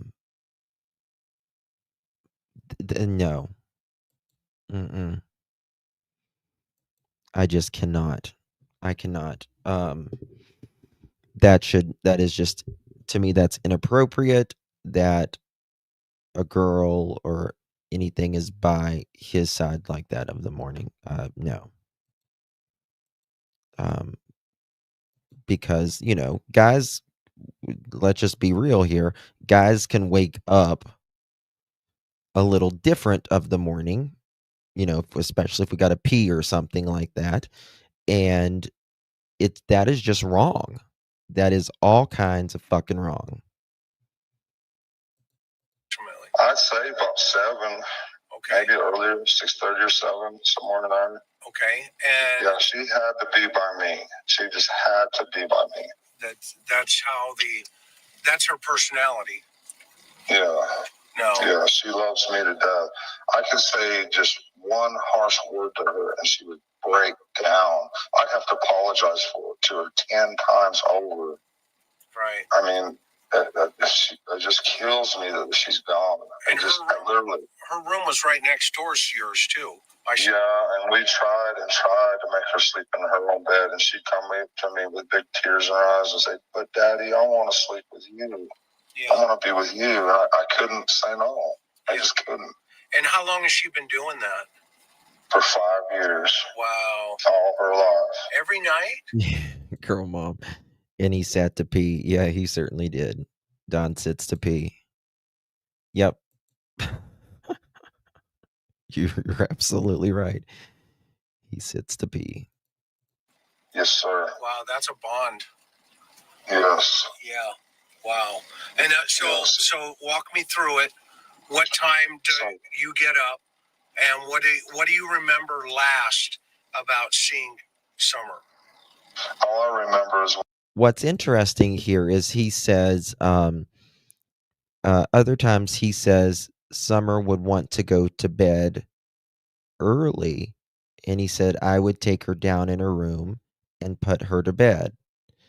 Well, Don, if you guys would have sat with her in her room while she went to sleep, or even if she fell asleep in your bed while you read her a bedtime story and put her in her bed afterward, that's one thing, right? Put her in her bed. But this sleeping the whole night, and Dawn would say she had to be next to me. And let's just be honest here. I don't think Candace has a maternal, paternal bone in her body, like of comfort. You know how you comfort your kids, and I don't think these kids ever got that at all. When I woke up, it's her feet and her foot being under me, kind of, I remember her being there, and I covered her up a little bit or whatever and left. And she being there, and I covered her up a little bit or whatever and left. And Does he say I loved her and left? She's eating her foot being under me, kind of, you know. I remember her being there, and I covered her up a little bit or whatever and left. And He said his foot was, or her foot was pinned underneath of him. And he covered her up and he said, whatever. Okay. I didn't know if he said whatever or loved her and left or whatever. Okay. Thank you. she sleeps just right between me and Mom every night, you know. Right. If he said whatever, it didn't happen, I don't believe. But yeah, I just went to work, normal day. Luckily, you know, I guess that a couple of guys I talked to that day, and the big boss seen me that day, knew, you know, knows where I was. And it wasn't 30 minutes, 40 minutes after Jamie left. From we sit there and talk for 30 minutes, just sit there and talk, you know. That did not happen. That was the day After he left. Okay. Jamie's he's another finisher that was working out here. Got it. So, yeah, so you leave the house. What car do you take that day? I forget. I had the Subaru that day. Okay. Yeah. Why didn't you take your? Now, he said he has the Subaru here. You guys heard it with your own ears. And the other day, if you were here, I played when Chris did an interview with him maybe 2 years ago. He says on the labs with Josh that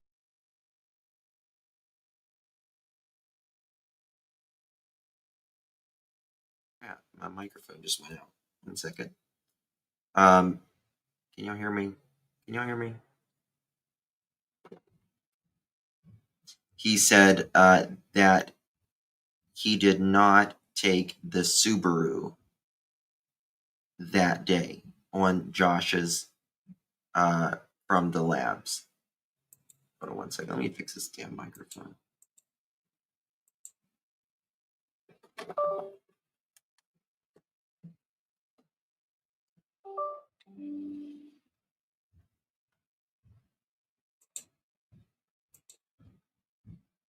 Okay, hopefully this will do it.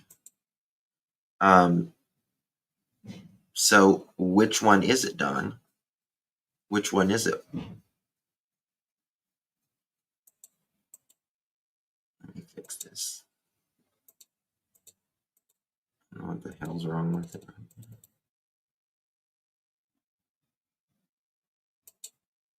Make sure it's the right one. Oh shit.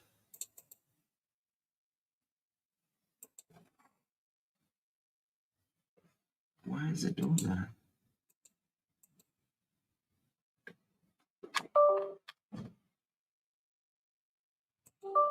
One second, y'all.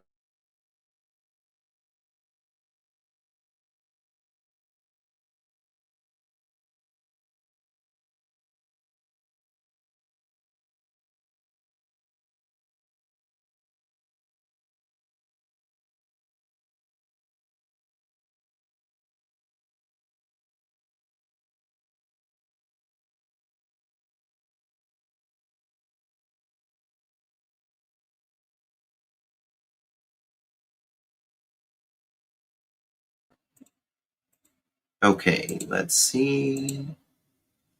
That should be better. So sorry about that. Okay. So he says that he does not take his truck, or sorry, the red car that day. Mm-hmm.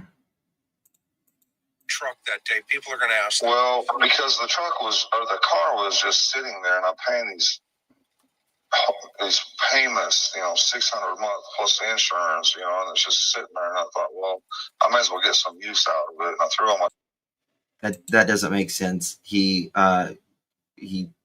wanted to get some use out of that car. Candace kept those damn roads hot every single day.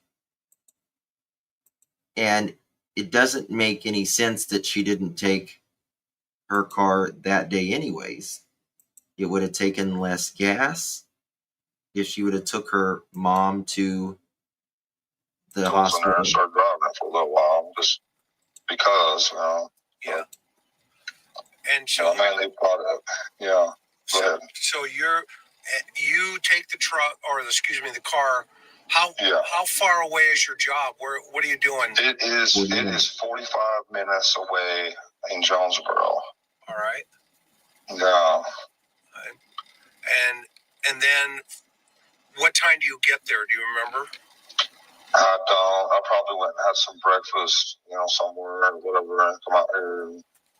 I don't remember for sure. No, I don't. Okay. What time do you call Candace, if you remember? I'm just trying to figure out. He probably went and had some breakfast that day.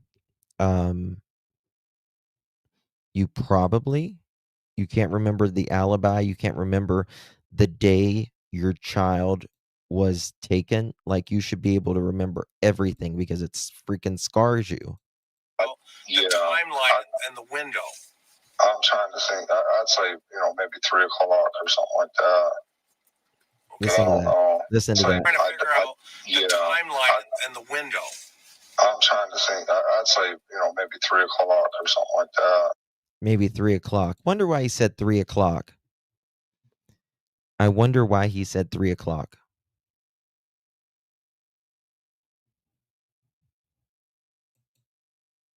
Is my mic good now? Is my mic good now? I hope so. Okay. Because his the mic, or not the mic, shit. I'm worried about the mic. The reason he said 3 o'clock is because it was all going down at 3 o'clock. Right? Remember, Candace got home at about 3:15 with Summer. 3:11, 3:15. The tree trimmers was getting off at anywhere from 3 to 3:30. Right? And Don is saying 3 o'clock here. He won't give any other times other than 3 o'clock. Thank you so much, Muscle, my love. Easier to get in for Candace.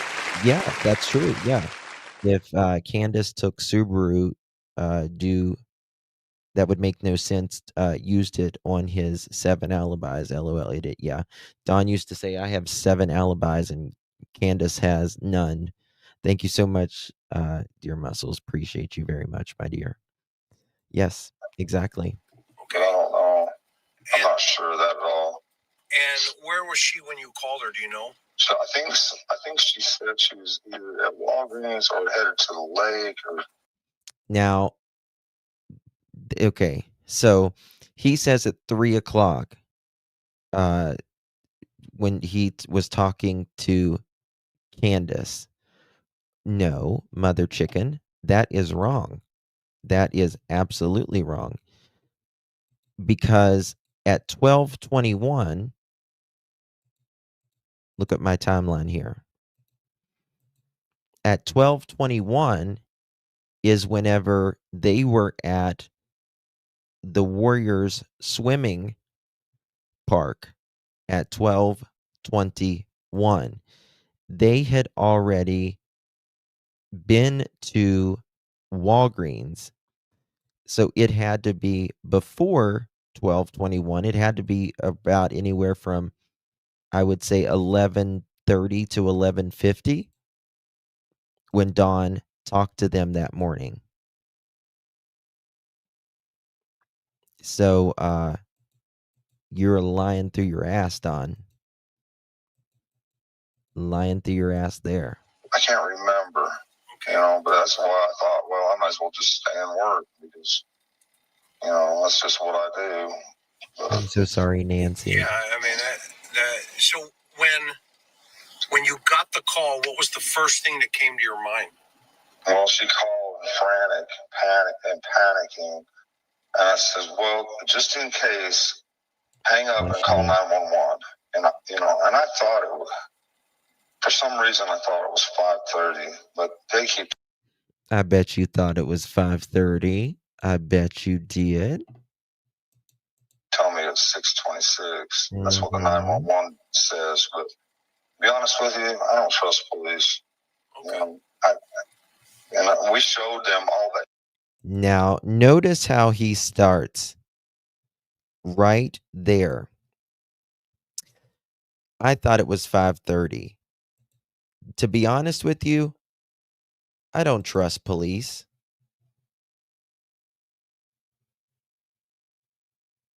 I mean, the time is the time, mother chicken. It is what it is.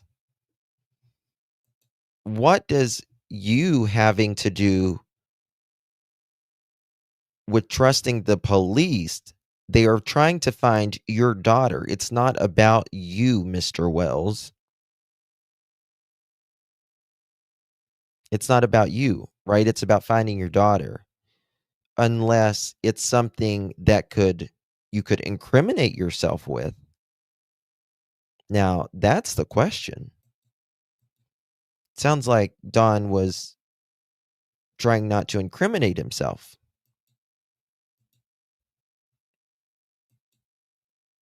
Remember, they're trying to find your daughter, Don, and whoever took or did something with your daughter. Not trying to, incriminate the parents unless the parents has done something to incriminate themselves. And you would have to ask yourself the question, why would any parent not be cooperative and forthcoming and withholding information and changing their story to their child's alleged abduction? Information on our phones because they wanted to know. They wanted to know the timeline. Just listen to that again. They keep telling me. Just listen to that. For some reason, I thought it was 5:30, but it's just very interesting how he goes from one to the other.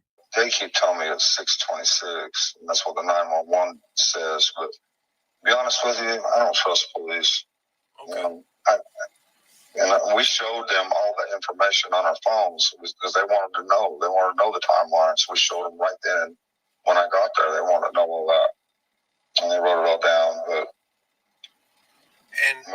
And when you got there, do you remember what time you arrived?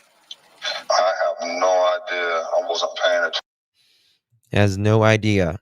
He wasn't paying attention. Well, Don, why don't you just pull up your Facebook log? Remember, you said you and Candace talked the entire way home and there was no interruption?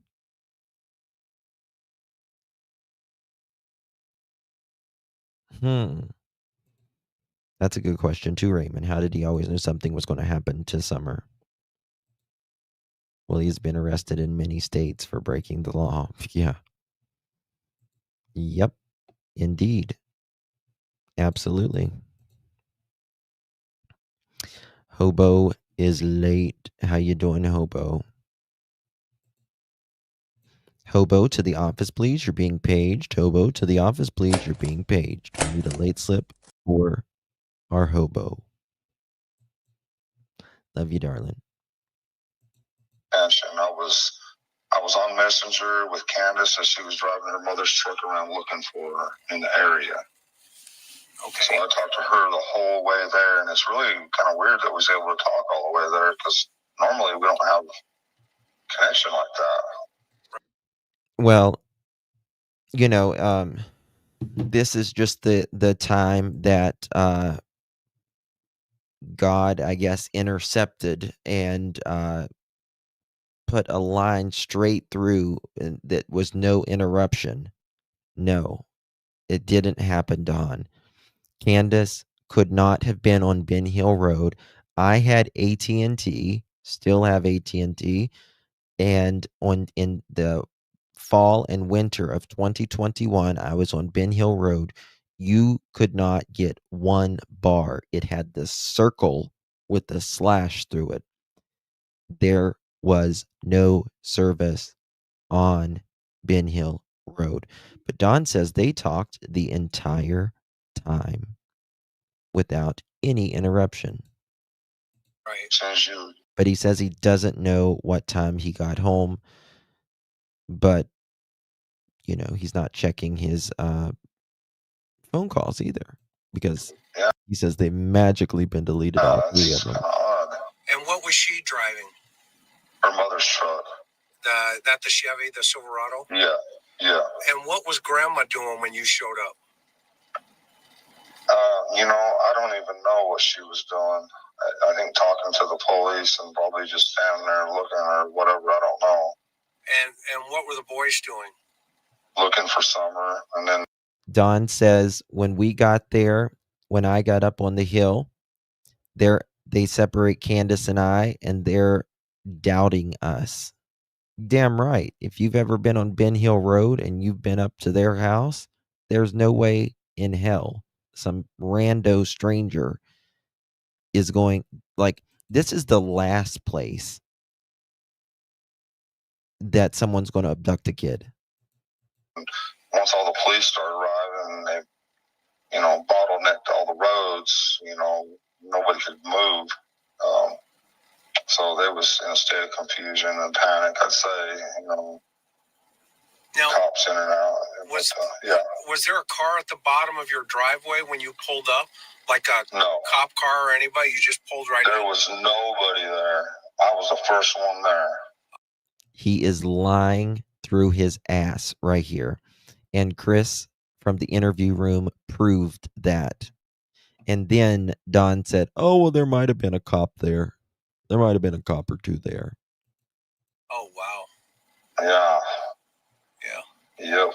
And what about when you got there, what was your first impression of where you should search first? Well, that's why I drove down to the bottom, because I didn't even go to the house. I went straight by that shed on the bottom. Yeah, is that the one where off the bottom of your property to the left? Yes. Okay. And that little dirt road, I went past that. I went straight down that hill, straight to the creek, and that's when I seen my boys. And then I seen my neighbor Don walking to the left side, and the boys were on the other side of the hill.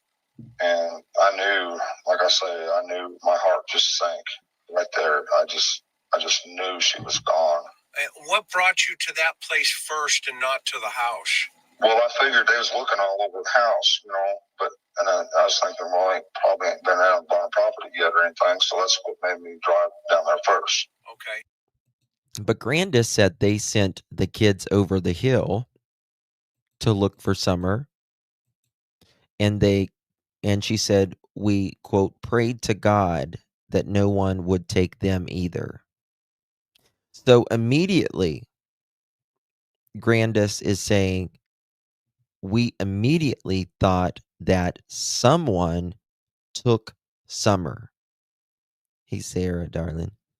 We immediately thought someone took Summer because we were praying, someone took Summer. So let's go ahead and send 3 children over the hill and let's pray to God that nobody takes them. But Don says the boys were down there looking for Summer whenever he arrived at the building. No, Don, you went to that building for a fucking reason. Okay. No. And then, did you go into that shed? No. Is that yours too, by the way, real fast? Yeah, that's ours. Well, I don't know if I checked it then or later, but I know He doesn't know. He can tell us if there was a car or not at the bottom of the hill. he can tell us certain things, but he can't tell us. He can tell us the boys were down there, but he can't tell us whether he checked that shed or not. First off, that's convenient.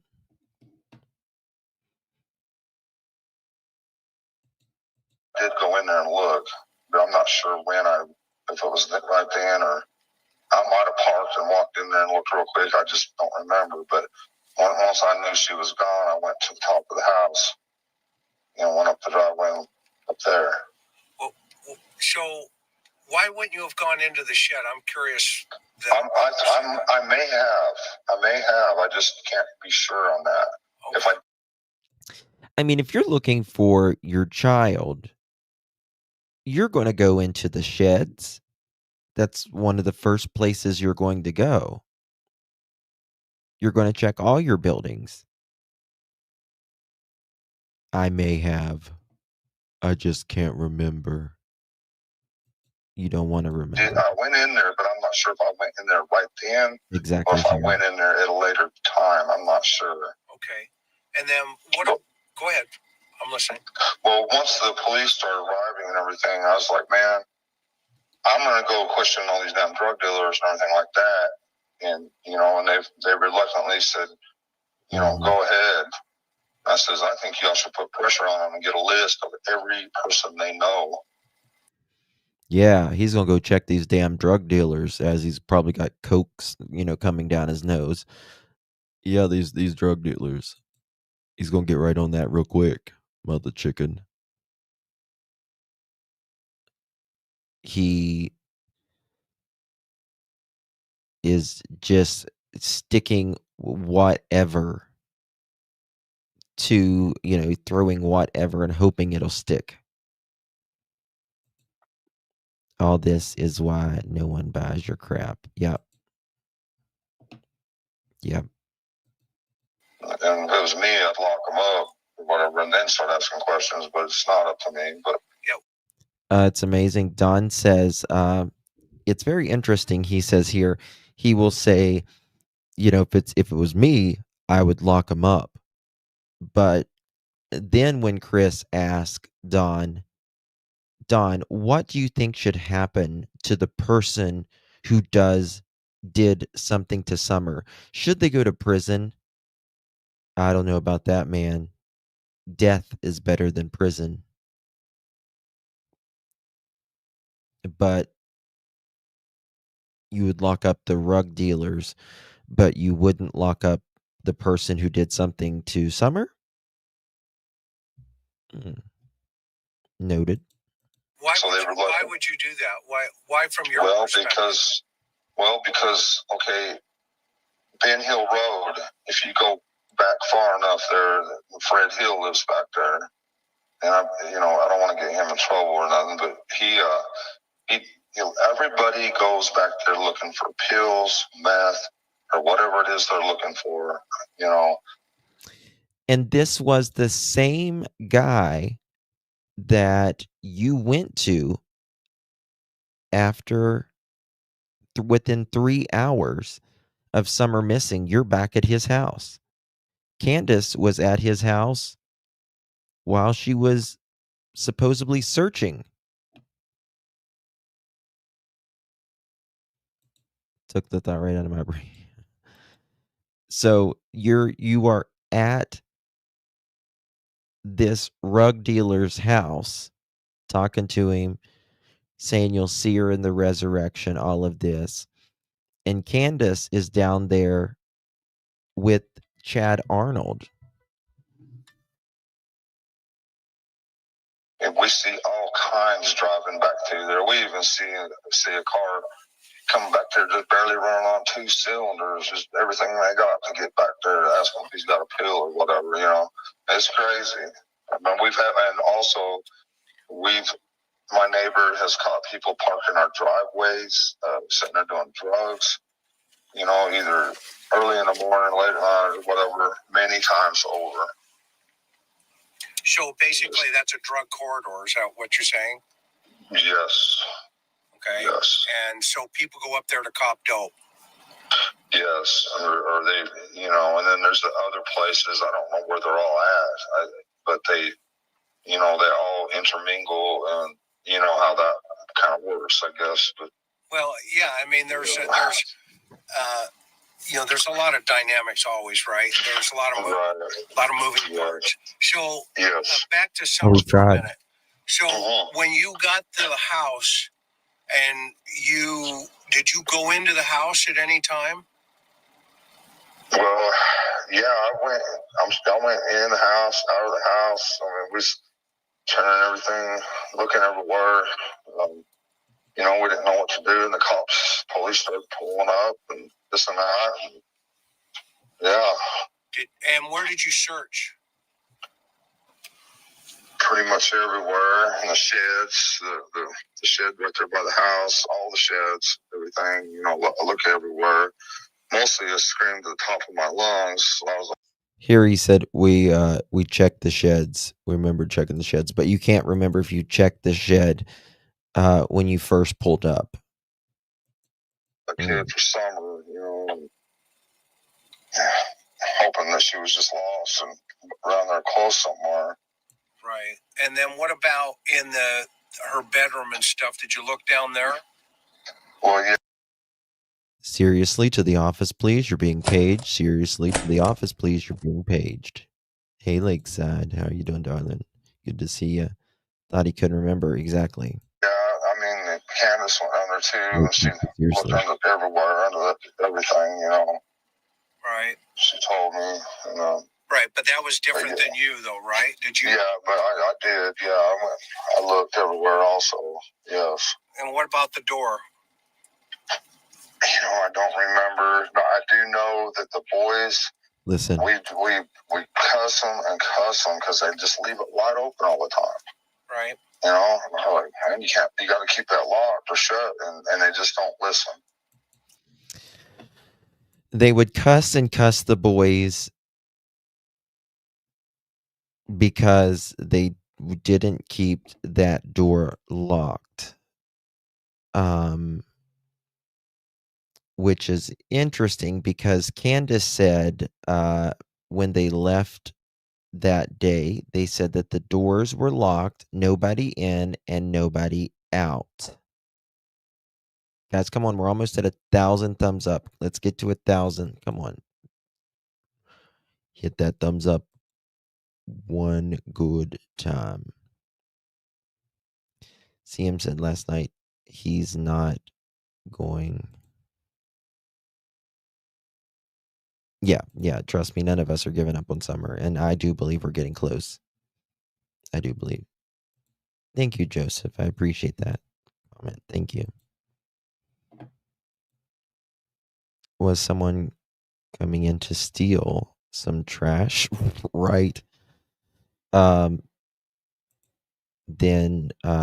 she couldn't remember if the door was locked when she had Chris in the dungeon. Yeah. Yep.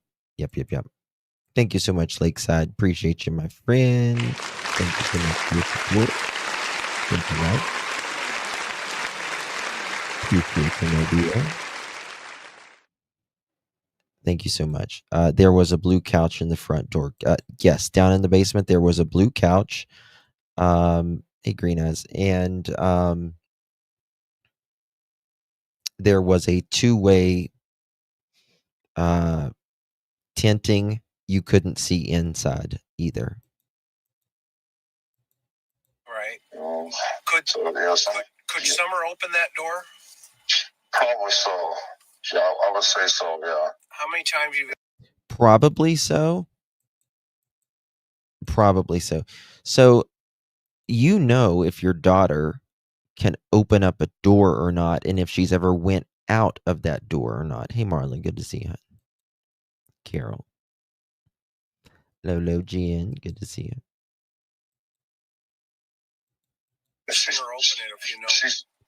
I don't know, but she's pretty intelligent for her age. She's real intelligent, very smart, very agile. Yeah, Miss Robin said that too. 2 hours and 20 minutes. Yeah, she loves to run. I could be running my lawnmower, and she would just run behind me constantly the whole way, nonstop. The boys would be riding their little motorcycles, and she'd be right behind them all the way, over and over around the house, time just nonstop, plenty of energy. Would she chase them? Well, she'd just be running behind them, laughing. Right. She wouldn't be, you know what I mean? Yeah. Like just kids, having fun. Like little kids do.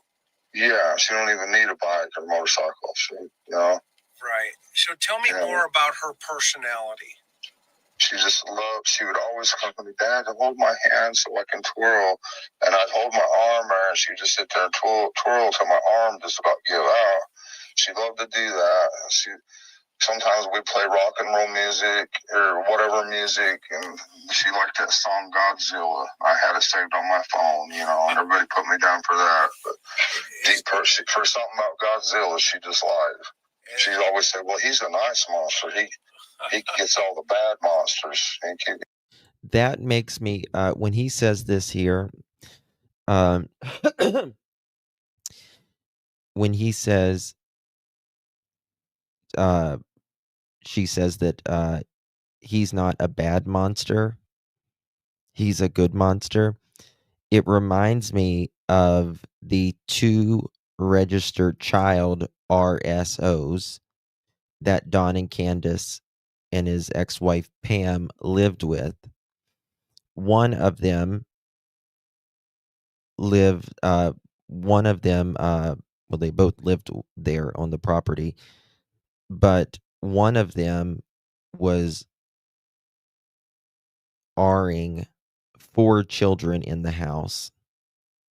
I've got the police reports and all that. And he wore a mask. And he called himself the Boogeyman. And he was sentenced to 120 years. And he said, he told the kids, if you tell anyone, the Boogeyman is going to get you. Yes, that's his name. Gregory McWhorter.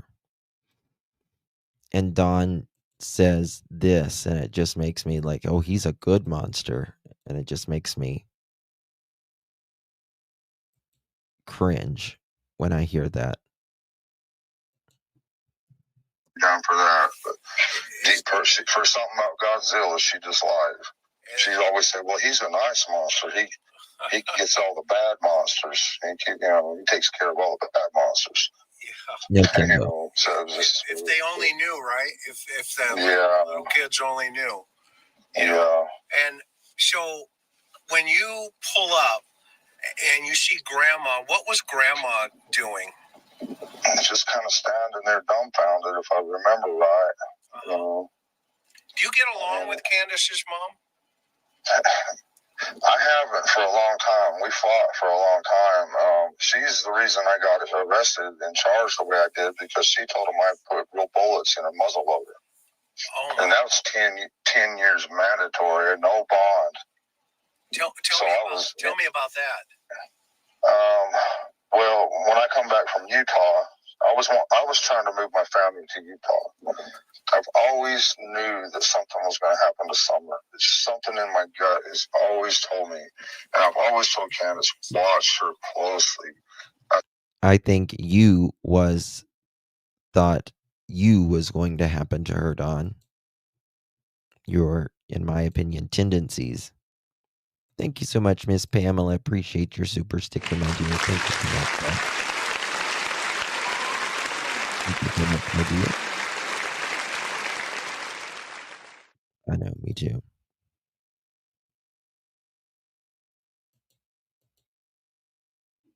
Yeah, Kimbo, I was the one who broke the news that Don and Candace lived with those 2 RSOs. I've got a whole live on it. We're going to review it one day, probably pretty soon.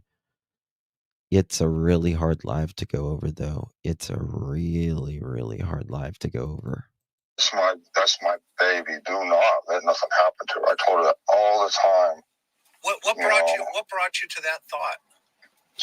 I don't know. I couldn't put my finger on it. I didn't know what it was, or I just always had this feeling that something's going to happen to her. I didn't know know she's just going to get accidentally run over. I didn't know what it was. Did you think she would be kidnapped? Never. Okay. Never, nothing like that. Okay. No. I just knew it was something. I just had this intense love for her, and I think she knew something too. So I think something was. I don't know if you believe in guardian angels or what, but it's something. It's something. So you get back. So walk me through that incident, because I know that was the one that you got arrested, right? Yeah. Well, so I get back from Utah. Candace tells me that she moved a man in the house. She didn't tell me he was gay and all this and that. She wanted me to come back. Okay. So of course I'm mad. I'm coming across the United States 110 mile an hour average in that little truck. And I got a ticket to prove it. But anyways, he didn't take me to jail. I told him, I told him what's going on. And he says, he gave me a big break and says, slow down, man. You got to get there alive, But he was really cool. And so I come on and get there, and the first day everything's kind of okay, and then we start. How does he know something is going to happen to Summer? And he says he even thinks Summer knew something was going to happen to her. Drinking a little bit, and Candace had told him I messed around on him one day, and which I did. I totally, I regret it. I regret it. It was a big mistake I ever made with her. Which time, Don? Messed around on her at one time, but they started jumping on me, her and Candace and him, and I was going to hit him in the head with a beer bottle. It was full of beer, but at the last second, I just threw it at the wall. Is this that Jose guy? Yeah, and so I had all three of them jumping on me, Right. Yeah, the Jose guy, her, and Candace's mother were all jumping on me, and the cops got called. Candace, after I threw that beer bottle at the wall, the cops got called, and that's when her mother's, said, well, he's got a gun in the glove box. I says, well, it's just a muzzle loader. I mean, I'm allowed to have a muzzle. You can't, okay. You can't fit a muzzle loader in a glove box, by the way. If you know what a muzzle loader is, you can't fit them in a glove box. They are big pew-pews. Loader, and she says, yeah, but he puts real bullets in it. Oh, and she's, Is that how she hurt her knee? He's lying. Well, she was pushing me. She kept pushing me. Jose would say something like, I remember the one thing he said is, once a cheater, always a cheater, because his wife left him, or cheated on him, so he's taking it out on me at this point. And he, every time he would say something. Well, you said Jose liked chicks with wee-wees. And that's what you guys said. But he had a wife, dum-dum. She would push me. He'd go say something else, she'd push me again. I never hit her or nothing, but the last time she pushed me, I pushed her out of the way, and I was going to hit him with that beer bottle, and she fell. I didn't even realize she fell.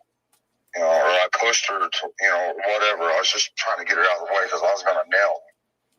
And so, of course, she went and called the cops and told them. She didn't tell them the whole truth. Yeah, what is that? So, yeah, tell me the truth. Because she said that I was pushing her and hurt her and all this and that, But my intention was just to push her out of the way so I could hit him. I didn't want her, if me and him was going to fight or whatever, I didn't want her right there. Right. But imagine living like this. This is how they still live. Like, this is how they still live. They're up on the hill fighting constantly.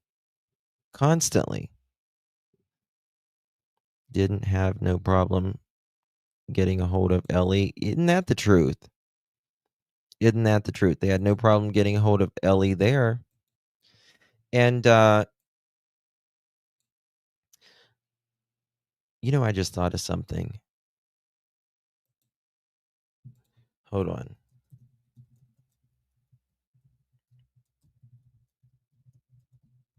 One second.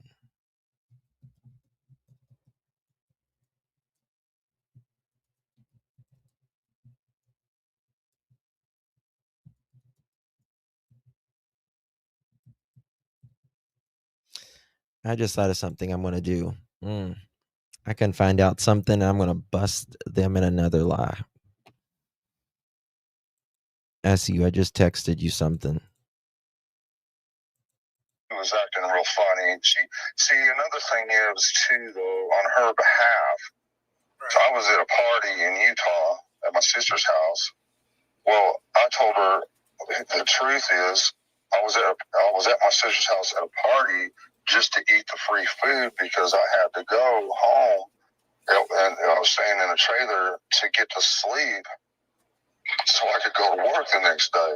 But what she heard was I was partying, I gotta go. That's all she heard. So that, after we talked about that and everything, we straightened it all out. And I'm like, no, that's not at all. I was just trying to get some food and go home. Missiles. So like she thought you were cheating. Yeah. So that's how, And you thought she was cheating. Right. Well, she wanted me to think that, but first of all, they're both cheaters, number one. They're both cheaters. They both have cheated on each other. She wasn't. What did Grandma think? She's never liked me, but I think it's changed now, I think me and her, we get along a little bit better now, but at first we hated each other. Well, why doesn't she like you, though? She don't think I'm good enough for her daughter and all this and that, Interesting. And what was she doing during the fight with Jose? I'm not sure. I think she was standing there or whatever. And that's the night she hurt. Her mom hurt her knee that night, didn't she? I don't know if she hurt her knee or whatever. I have no idea. Her knee's been messed up. Yeah.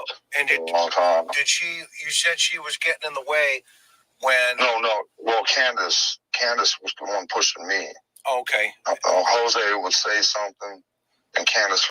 Dawn's the victim in this, y'all. Dawn's the victim. Would just shove me as hard as she could. I mean, she was shoving me hard. Okay. So it was about the 5th or 6th time she shoved me. I was just trying to push her out of the way. I was going to get Jose. But, afterwards, we straightened it all out. I don't think it's a question. I see each other's side. Clearly, we forgive each other and just want. Yeah, Don's in his 60s now. He's in his 60s. He's like 63-ish, 64-ish. Still acting like a heathen. Sure. Where's Jose now? That night, Candace's mom told him, when they took me to jail, Candace's mom said, get your crap and get in that truck. You're out of here. Now, how do you know that? Because you were in jail. I don't know that for a fact, but that's what they both told me. Okay. Yeah. And what happened to him? She took him all the way to North Carolina to some woman's house. We don't know what happened to him after that. Why would Grandma take this guy to North Carolina? Exactly. Because she was just tired of him, tired of his BS. But North Carolina is kind of a drive, don't you think? It depends on what part of North Carolina you go to. It's just over the mountains. The border's right on, the top of the mountains. Okay. Over by, is that Cherokee in that area? I don't know. I have no idea. Candace is what? Candace is a lot younger than him, like 20 years. Just going by what they told me, Yeah, that's cool. But I believe it. Now, and then, so getting back to the baby here, because this is all this information I appreciate. I'm just, we're gonna flush through it. So now, when you get back to the house, do the cops ask you to hang on and stay on the property, or walk me through that day? Well, they kind of want me to stay there or whatever, but I'm like, man, you need to let me go question at least the drug dealers that I know of and find out, and let me at least try to figure out something. I can't just sit here and do nothing. Do you think the drug dealer took her? Not that I'm aware of. I mean, I've talked to Fred Hill many times, and he's got his meth problems, and he might wheel and deal to keep him. How do you know he's got meth problems, Don? How do you know he's got meth problems? I mean, he might have been arrested on meth before. I think he was arrested on meth before. But, you don't associate with that kind of life, though, do you, Don? Remember, you have to check on YouTube to see what people from meth, is doing, how they behave, right? So gone or whatever like that. But I just don't see him as being that kind of a person, no. Have you known any kids to be traded for dope? Never in my life. Okay. I've never even heard of anything like that before. Okay. I think it'd be interesting to see if one would even do anything like that, because I think most of them tell you they'd probably beat the hell out of you. Yeah. Or you know what I'm saying? I mean, yeah. I mean, yeah, but I think some of them got more integrity than that, even though they're a damn drug dealer, Sure. I don't know. Well, I mean, with the intensity of meth and, craziness, right? Is it possible? Yeah. I don't know. I mean, I really don't know. The thing that he sure did. He sure did. He did try to trade his oldest for rugs. And also, I've got a recording of him saying you would sell your soul for rugs whenever you're, addicted.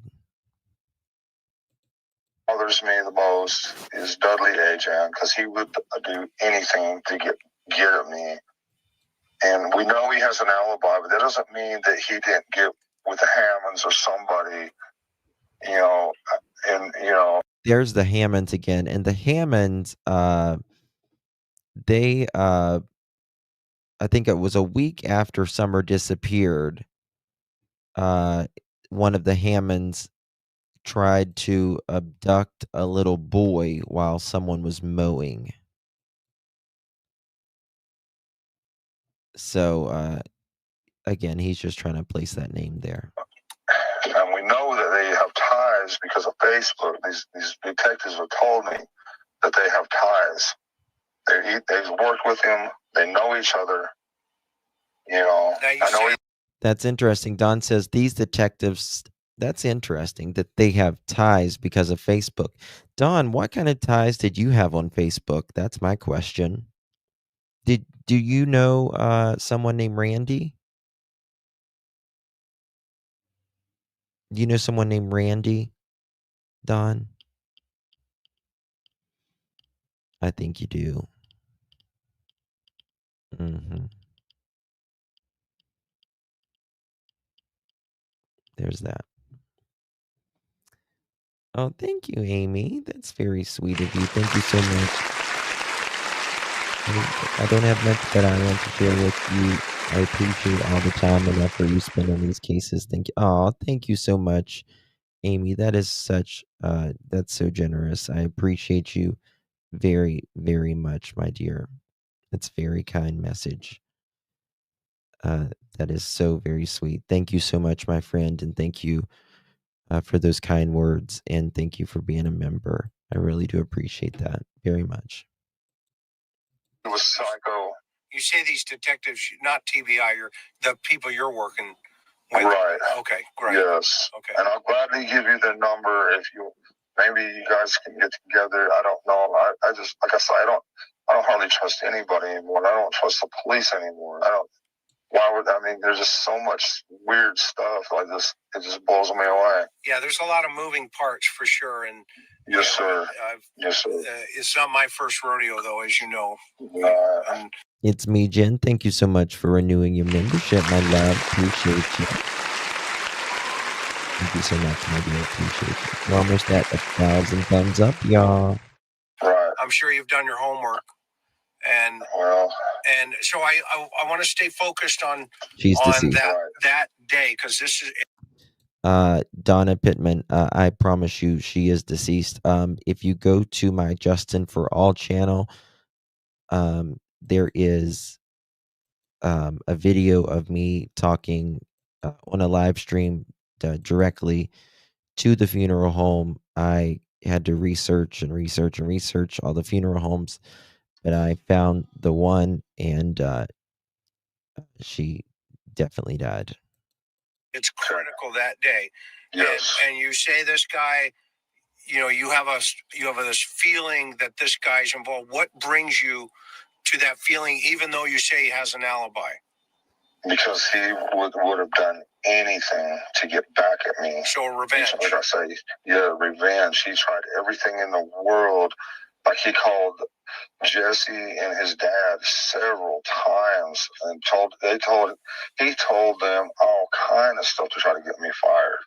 And all I would say in my defense is, see, that's what he does every day. That's exactly what he does every day. Okay. We don't need that kind of stuff on the job. They're talking about Allie, who was Candace's friend Hunter's mom. One more Tilla chicken party. Oh, sides and all this and that. Because he's just drama every single day, Where's one way or the other. Where's he been since Summer's been missing?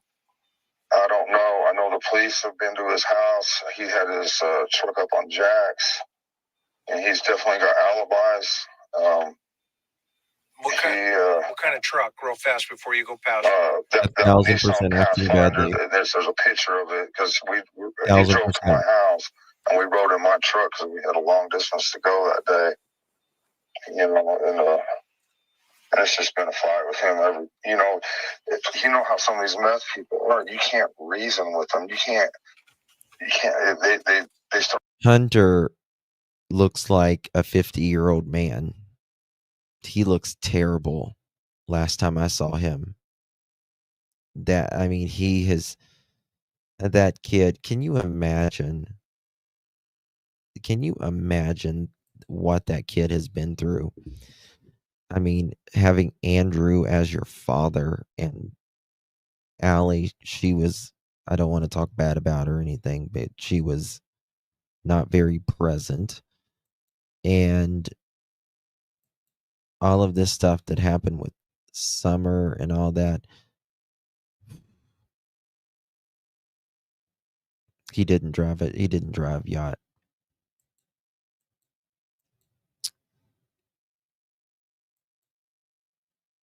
January 2026 will be 2 years. Yeah.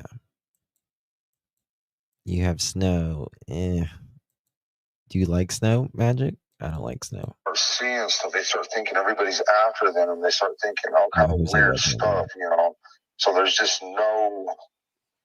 You just, a normal person cannot be around somebody who's on meth. Yeah, no, I know that feeling. Yeah, right. And so. And Don says something there that it just kind of reminds me of Jack and Lily's case. He said, and I have said this a long time, but Don would know, you can't be around, a normal person can't be around someone on meth for that long. And that takes me back. How would have Malaya been able to put up with Daniel for 3 years on meth without her being on it? I don't see how that would. What color was his truck? Yellow. There's a picture of it somewhere. I can't remember where. Somewhere on Facebook or somewhere. It's been going around, but it's pictured. Where Summer's dancing in the rain. Okay. You can see it in the background. Yes. And was he on the property that day, if you know? Yes. What time? When he went, well, when we come back to get, we come back and then he got in his truck and went home. He's so full of shit here. He was on the property that day. So that means, now just think of this right here. He says he came back that day and he got in his property, or he got in his truck and got home. Dudley was not on the property the day Summer went missing because you fired him the day before. Don, you just said in this interview, you fired him the day before. Number one. Number two, the police were already there at the property. Remember, you went to the building beforehand. Oh, the day of the video. Okay, my bad. I took that wrong, I guess. Okay, when you say when we come back, when did you get in the truck? Right. I'd say we probably got back around 6:30, maybe 7. Sometime late. It was a long day, And so how did he get back with you? In this little white truck. Okay. We rode together way out past Greeneville, way out there somewhere. Can't remember now. So did you do a job up there that day? Yeah, we was way out in trying to remember what it's called now, but my mind's blank. With him? Yes. Yeah, we rode together to save gas and everything, plus that Troy his big piece of junk. But... And is that where you got the phone call from Candace? No, this was way prior to this. When we was working out here in the meadows in Jonesboro is when I fired him. Okay. And that is where Don says he was working at that day, the meadows, but he wasn't.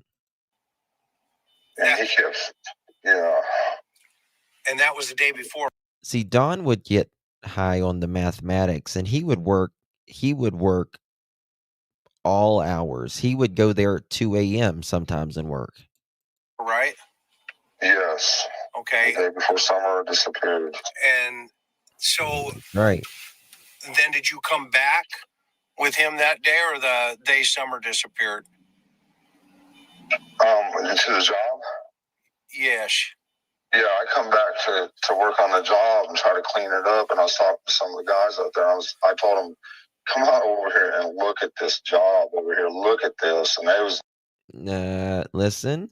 I come back to work Hold on on. And so then did you come back with him that day, or the day Summer disappeared? Into the job? Yes.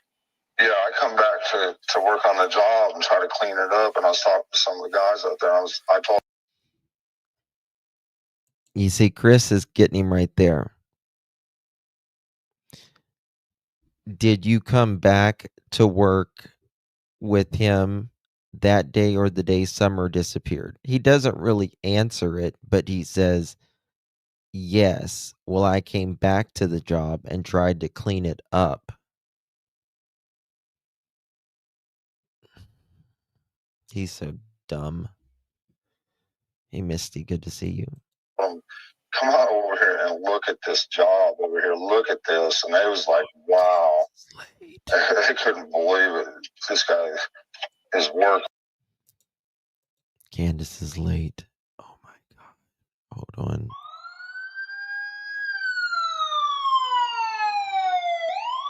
Candace, to the office, please. Candace, to the office, please. Late slip for Candace. Hello, Trishi. Good to see you, darling. Summer was left in the truck asleep and was left there for hours and died of heat exhaustion. Is that your opinion? If you delete text, it's still in the trash for 30 days. Yeah. The cops can get it. It's just horrible. Once you type something, it is never deleted. It is always going to be there. The cops can always get it, no matter if you did it whenever. He's just out there. He is just big time out there. It sounds like he was tweaking. Yes, but like worse than any tweaker I've ever seen. It could have been meth, but it's like worse than anything I've ever seen before. And I've seen some things. He said it was there, but this was like way worse. Like maybe he was mixing something. But it's like this Tony Hammond sitting broad daylight. He said he was there that day because remember he talks about the kids being on the roof of the house on the 14th. This kid's mowing his grass, and he goes and tries to grab him and stuff. And luckily, they fought back and everything like that. And but it's like worse than that. I don't know what it could be. I have no idea. You ever heard of crocodile? Yeah, I've heard of it. Yeah. You think that he could be crackulating on that stuff? It could be. It's something. I want to use that in a clip. Chris saying, "Do you think he could be crackulating on?" I love when Chris says that. You think he could be crackulating? Yes, crackulating. It's like, let's get it percolating, but crackulating.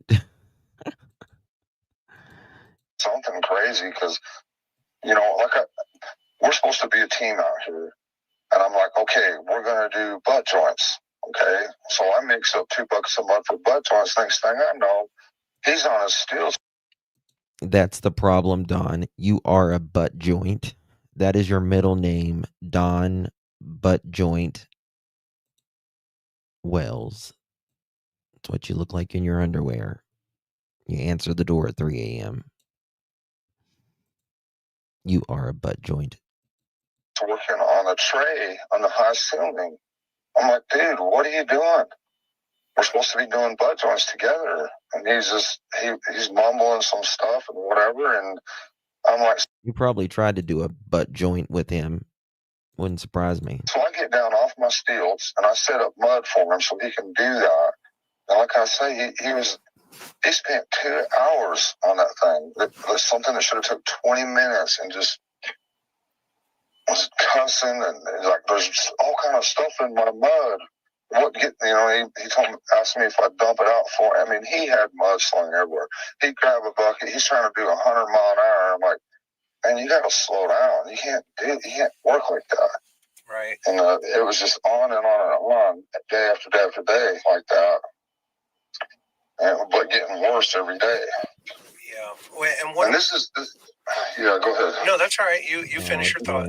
Oh, I was going to say this is the 5th person in a row that I've had to fire over drugs. Yeah. The 5th one in a row.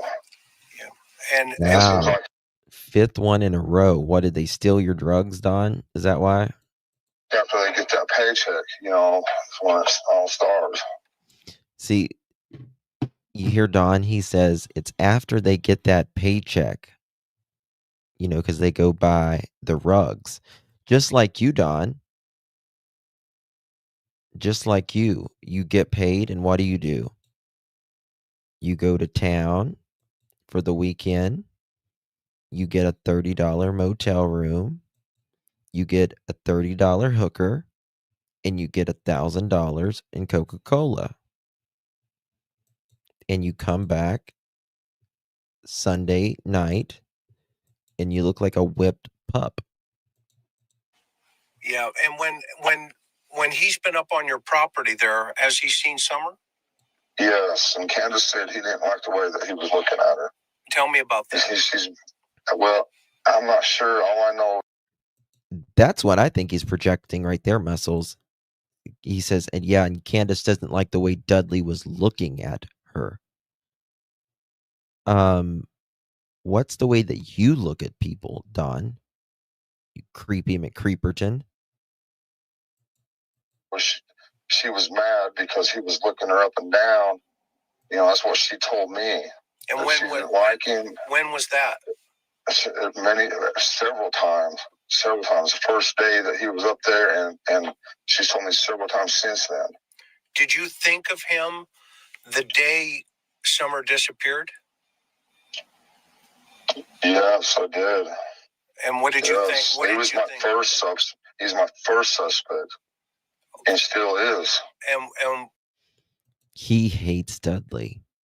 He hated Dudley. And I think it was because him and Dudley were probably a lot of like. Red Panty Bandit, yes. Why did you tell me why? He's the Red Panty Bandit of Ben Hill Road. Because he's out to get me any way he can. He'll do anything to get at me. So he's out to get me. Or was you out to get him? Except for face me face to face. Got it. And so, cowardly. I understand. I respect that. But Don, you also cheated him on his paycheck. And when why do you think what would be his motive outside of to take her to revenge against you? Why would there be another reason in your head? Well, okay, like 7 years ago, he worked with this company before, and he went through this crew, that crew, this crew.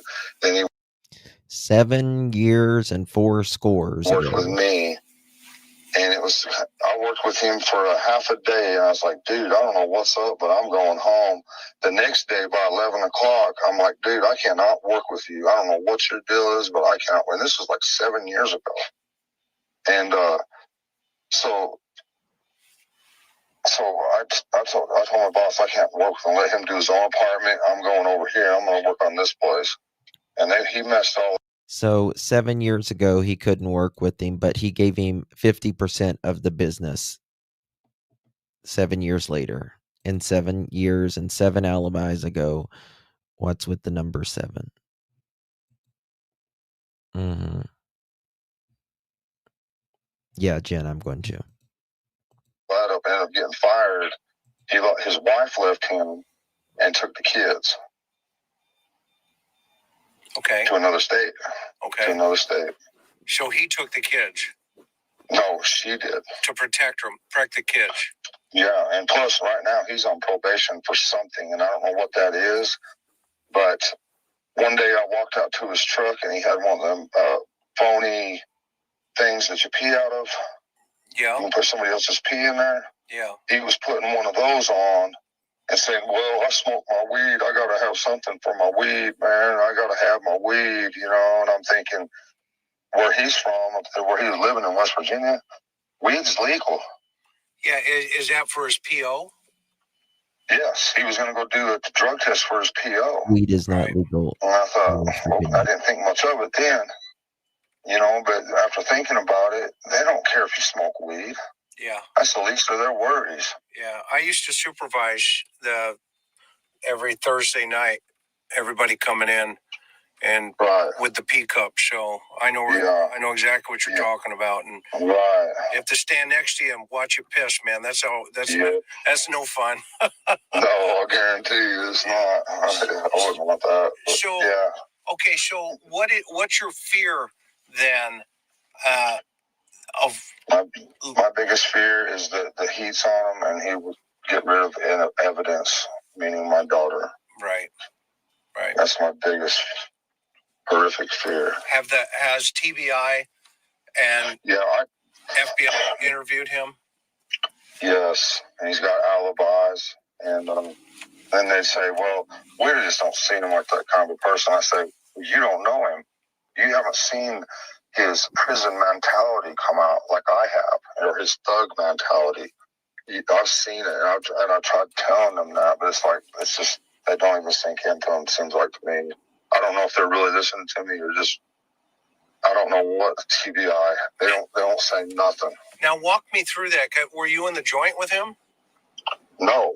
I've been trying to straighten my life out for years since I found God. Right. I was locked up in Utah, and drugged back to prison many times for nothing. Right. I remember you told me this. He cannot accept any accountability in his life whatsoever at all. This happened to me for nothing. This happened to me for nothing. I went to prison 27 times for nothing. I mean, I'm not perfect. I'm by any means. I've done stupid crap. And you get in that revolving door. You can go out and sell drugs or whatever you want. He's got a very unique voice. Don does. I can't do it very well, but Josh can really do it much better, brother.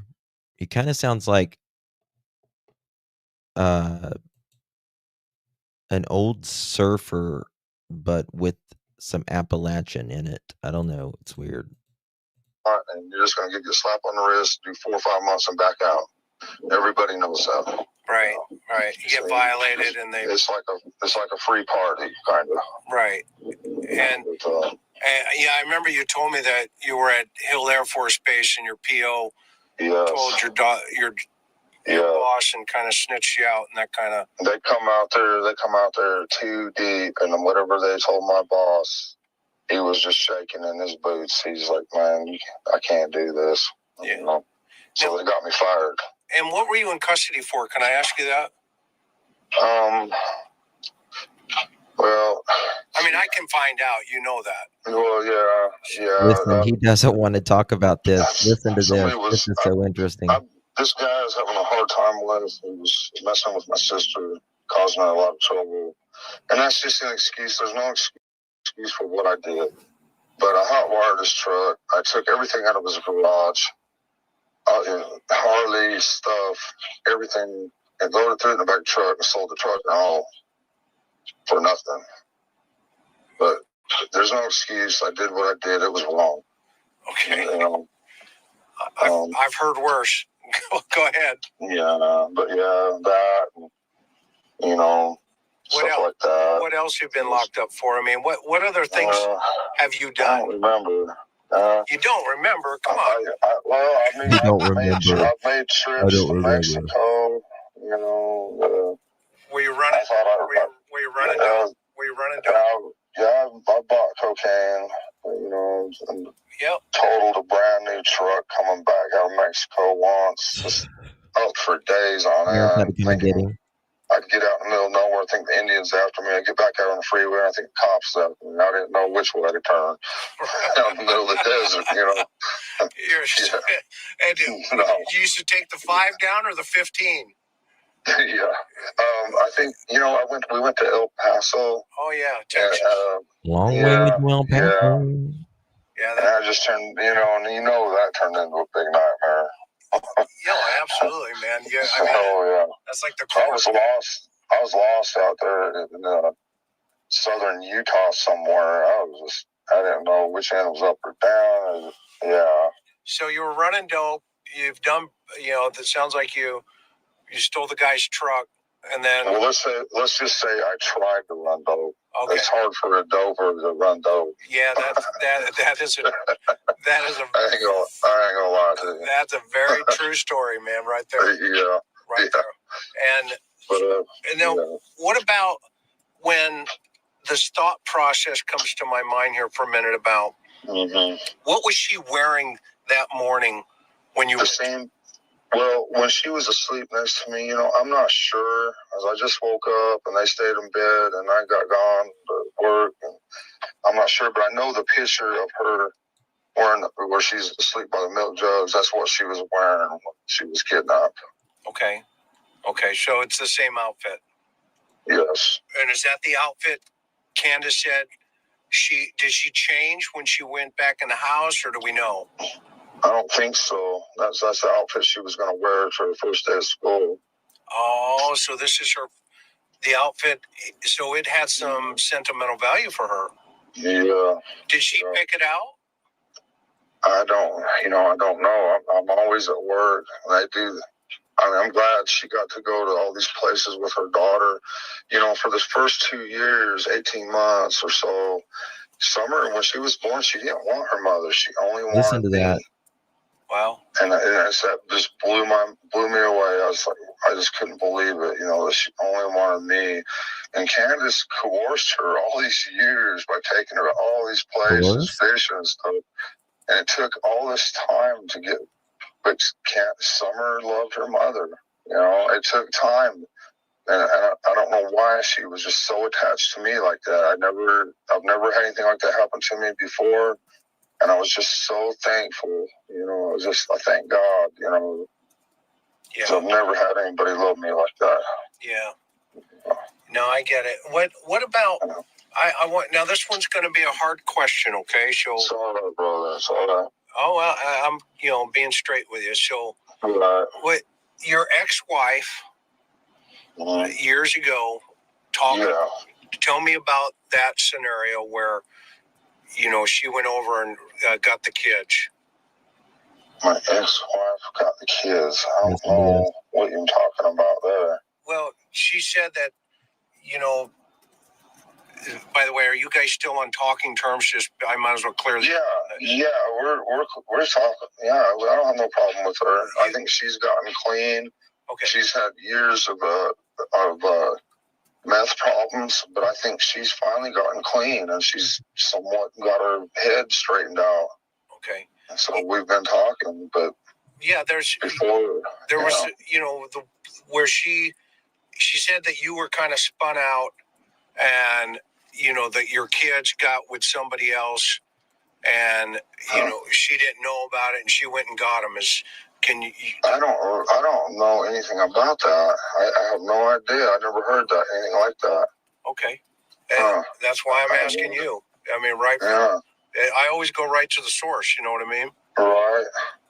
And that kicks down a lot of information either way. And no matter what, I mean, people are going to, you know, if she tells somebody this or that, there's a lot of he said, she said. Yeah, I mean, I'm not going to lie to you. That cocaine thing for me was really tough for me to get over for years, you know, and I'm not going to say a lie to you. Are you doing any drugs now? And will the cops? No. Did they take your blood? He was absolutely doing rugs at this time. He absolutely was. It's absolutely crazy. He absolutely was. Hey guys, I am going to end it here. But I am going to be coming back here shortly. We're going to be talking about another case in about 30 minutes from now. We'll finish this one up later. You want snow? No way. I just uploaded Holy in Hood, by the way. I just uploaded the song to the intro. So if you guys want to listen to that, you can listen to that. We need a chicken party. Yes, thank you for reminding me. Let's do a chicken party. Christopher! Katie!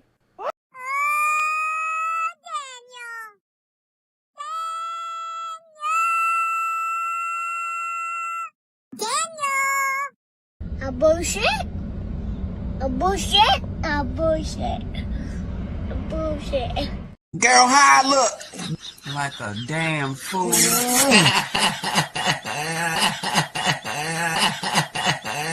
No, them veneers don't make that look no better. Girl, bye.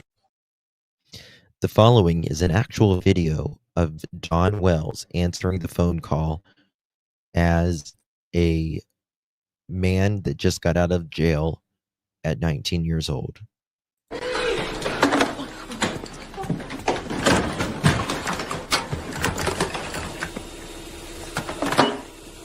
Hello? Hello?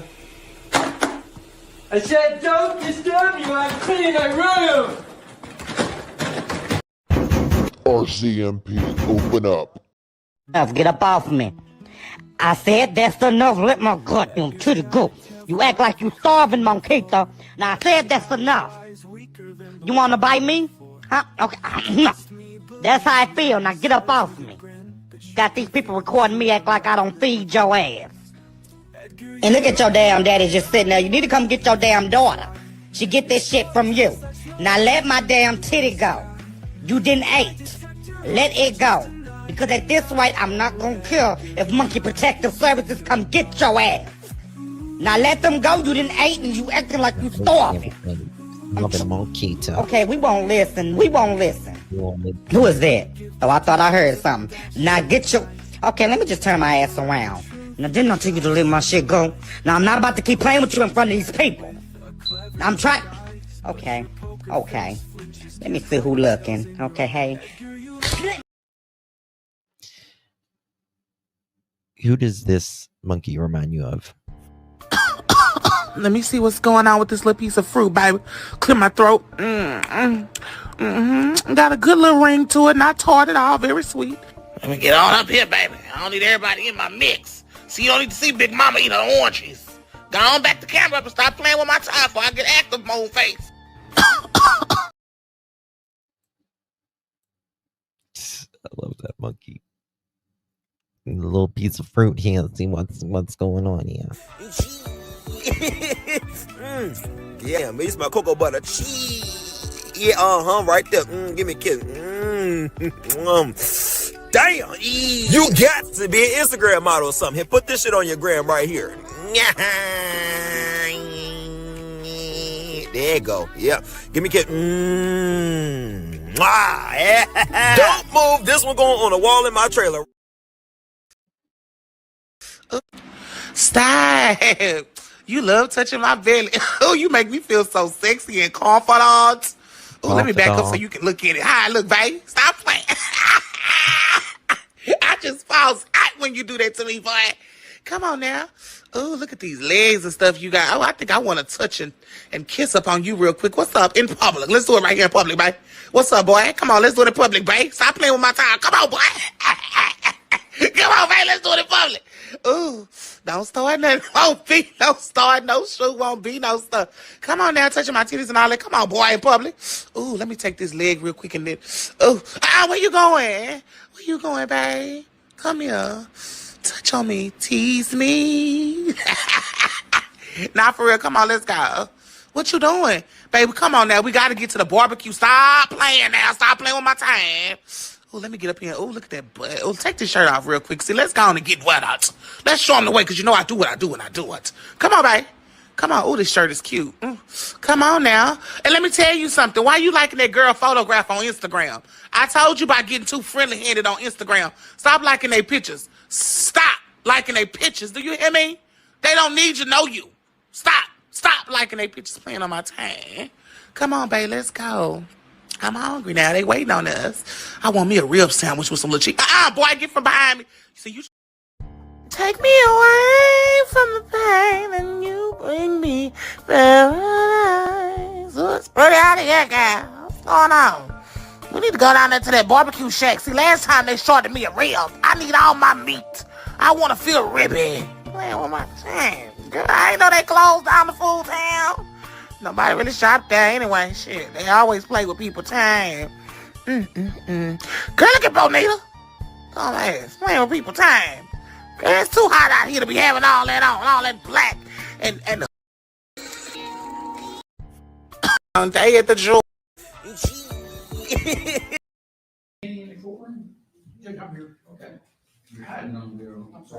Oh my God! Look at Chris.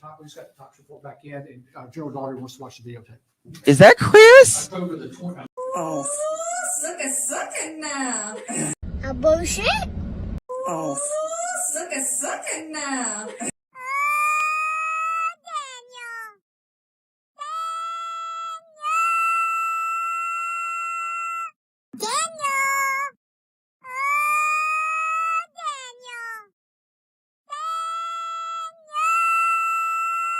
A bullshit? A bullshit? A bullshit. A bullshit.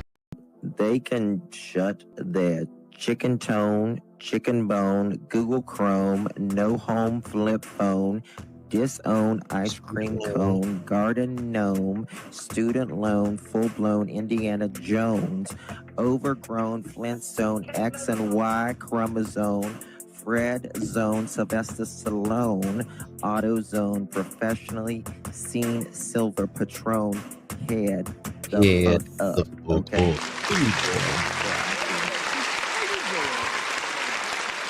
Thank you guys so much for joining me. Do appreciate you all. Thank you guys so much for joining me for this one. I will be back here in a little bit, probably 30 to 45 minutes, and we'll be talking about the next case. Really do appreciate you guys. You guys are all amazing. God bless each and every single one of you. Enjoy your life. You only get so many trips around the sun. Make it count. Make it count. Love you guys. See you guys later.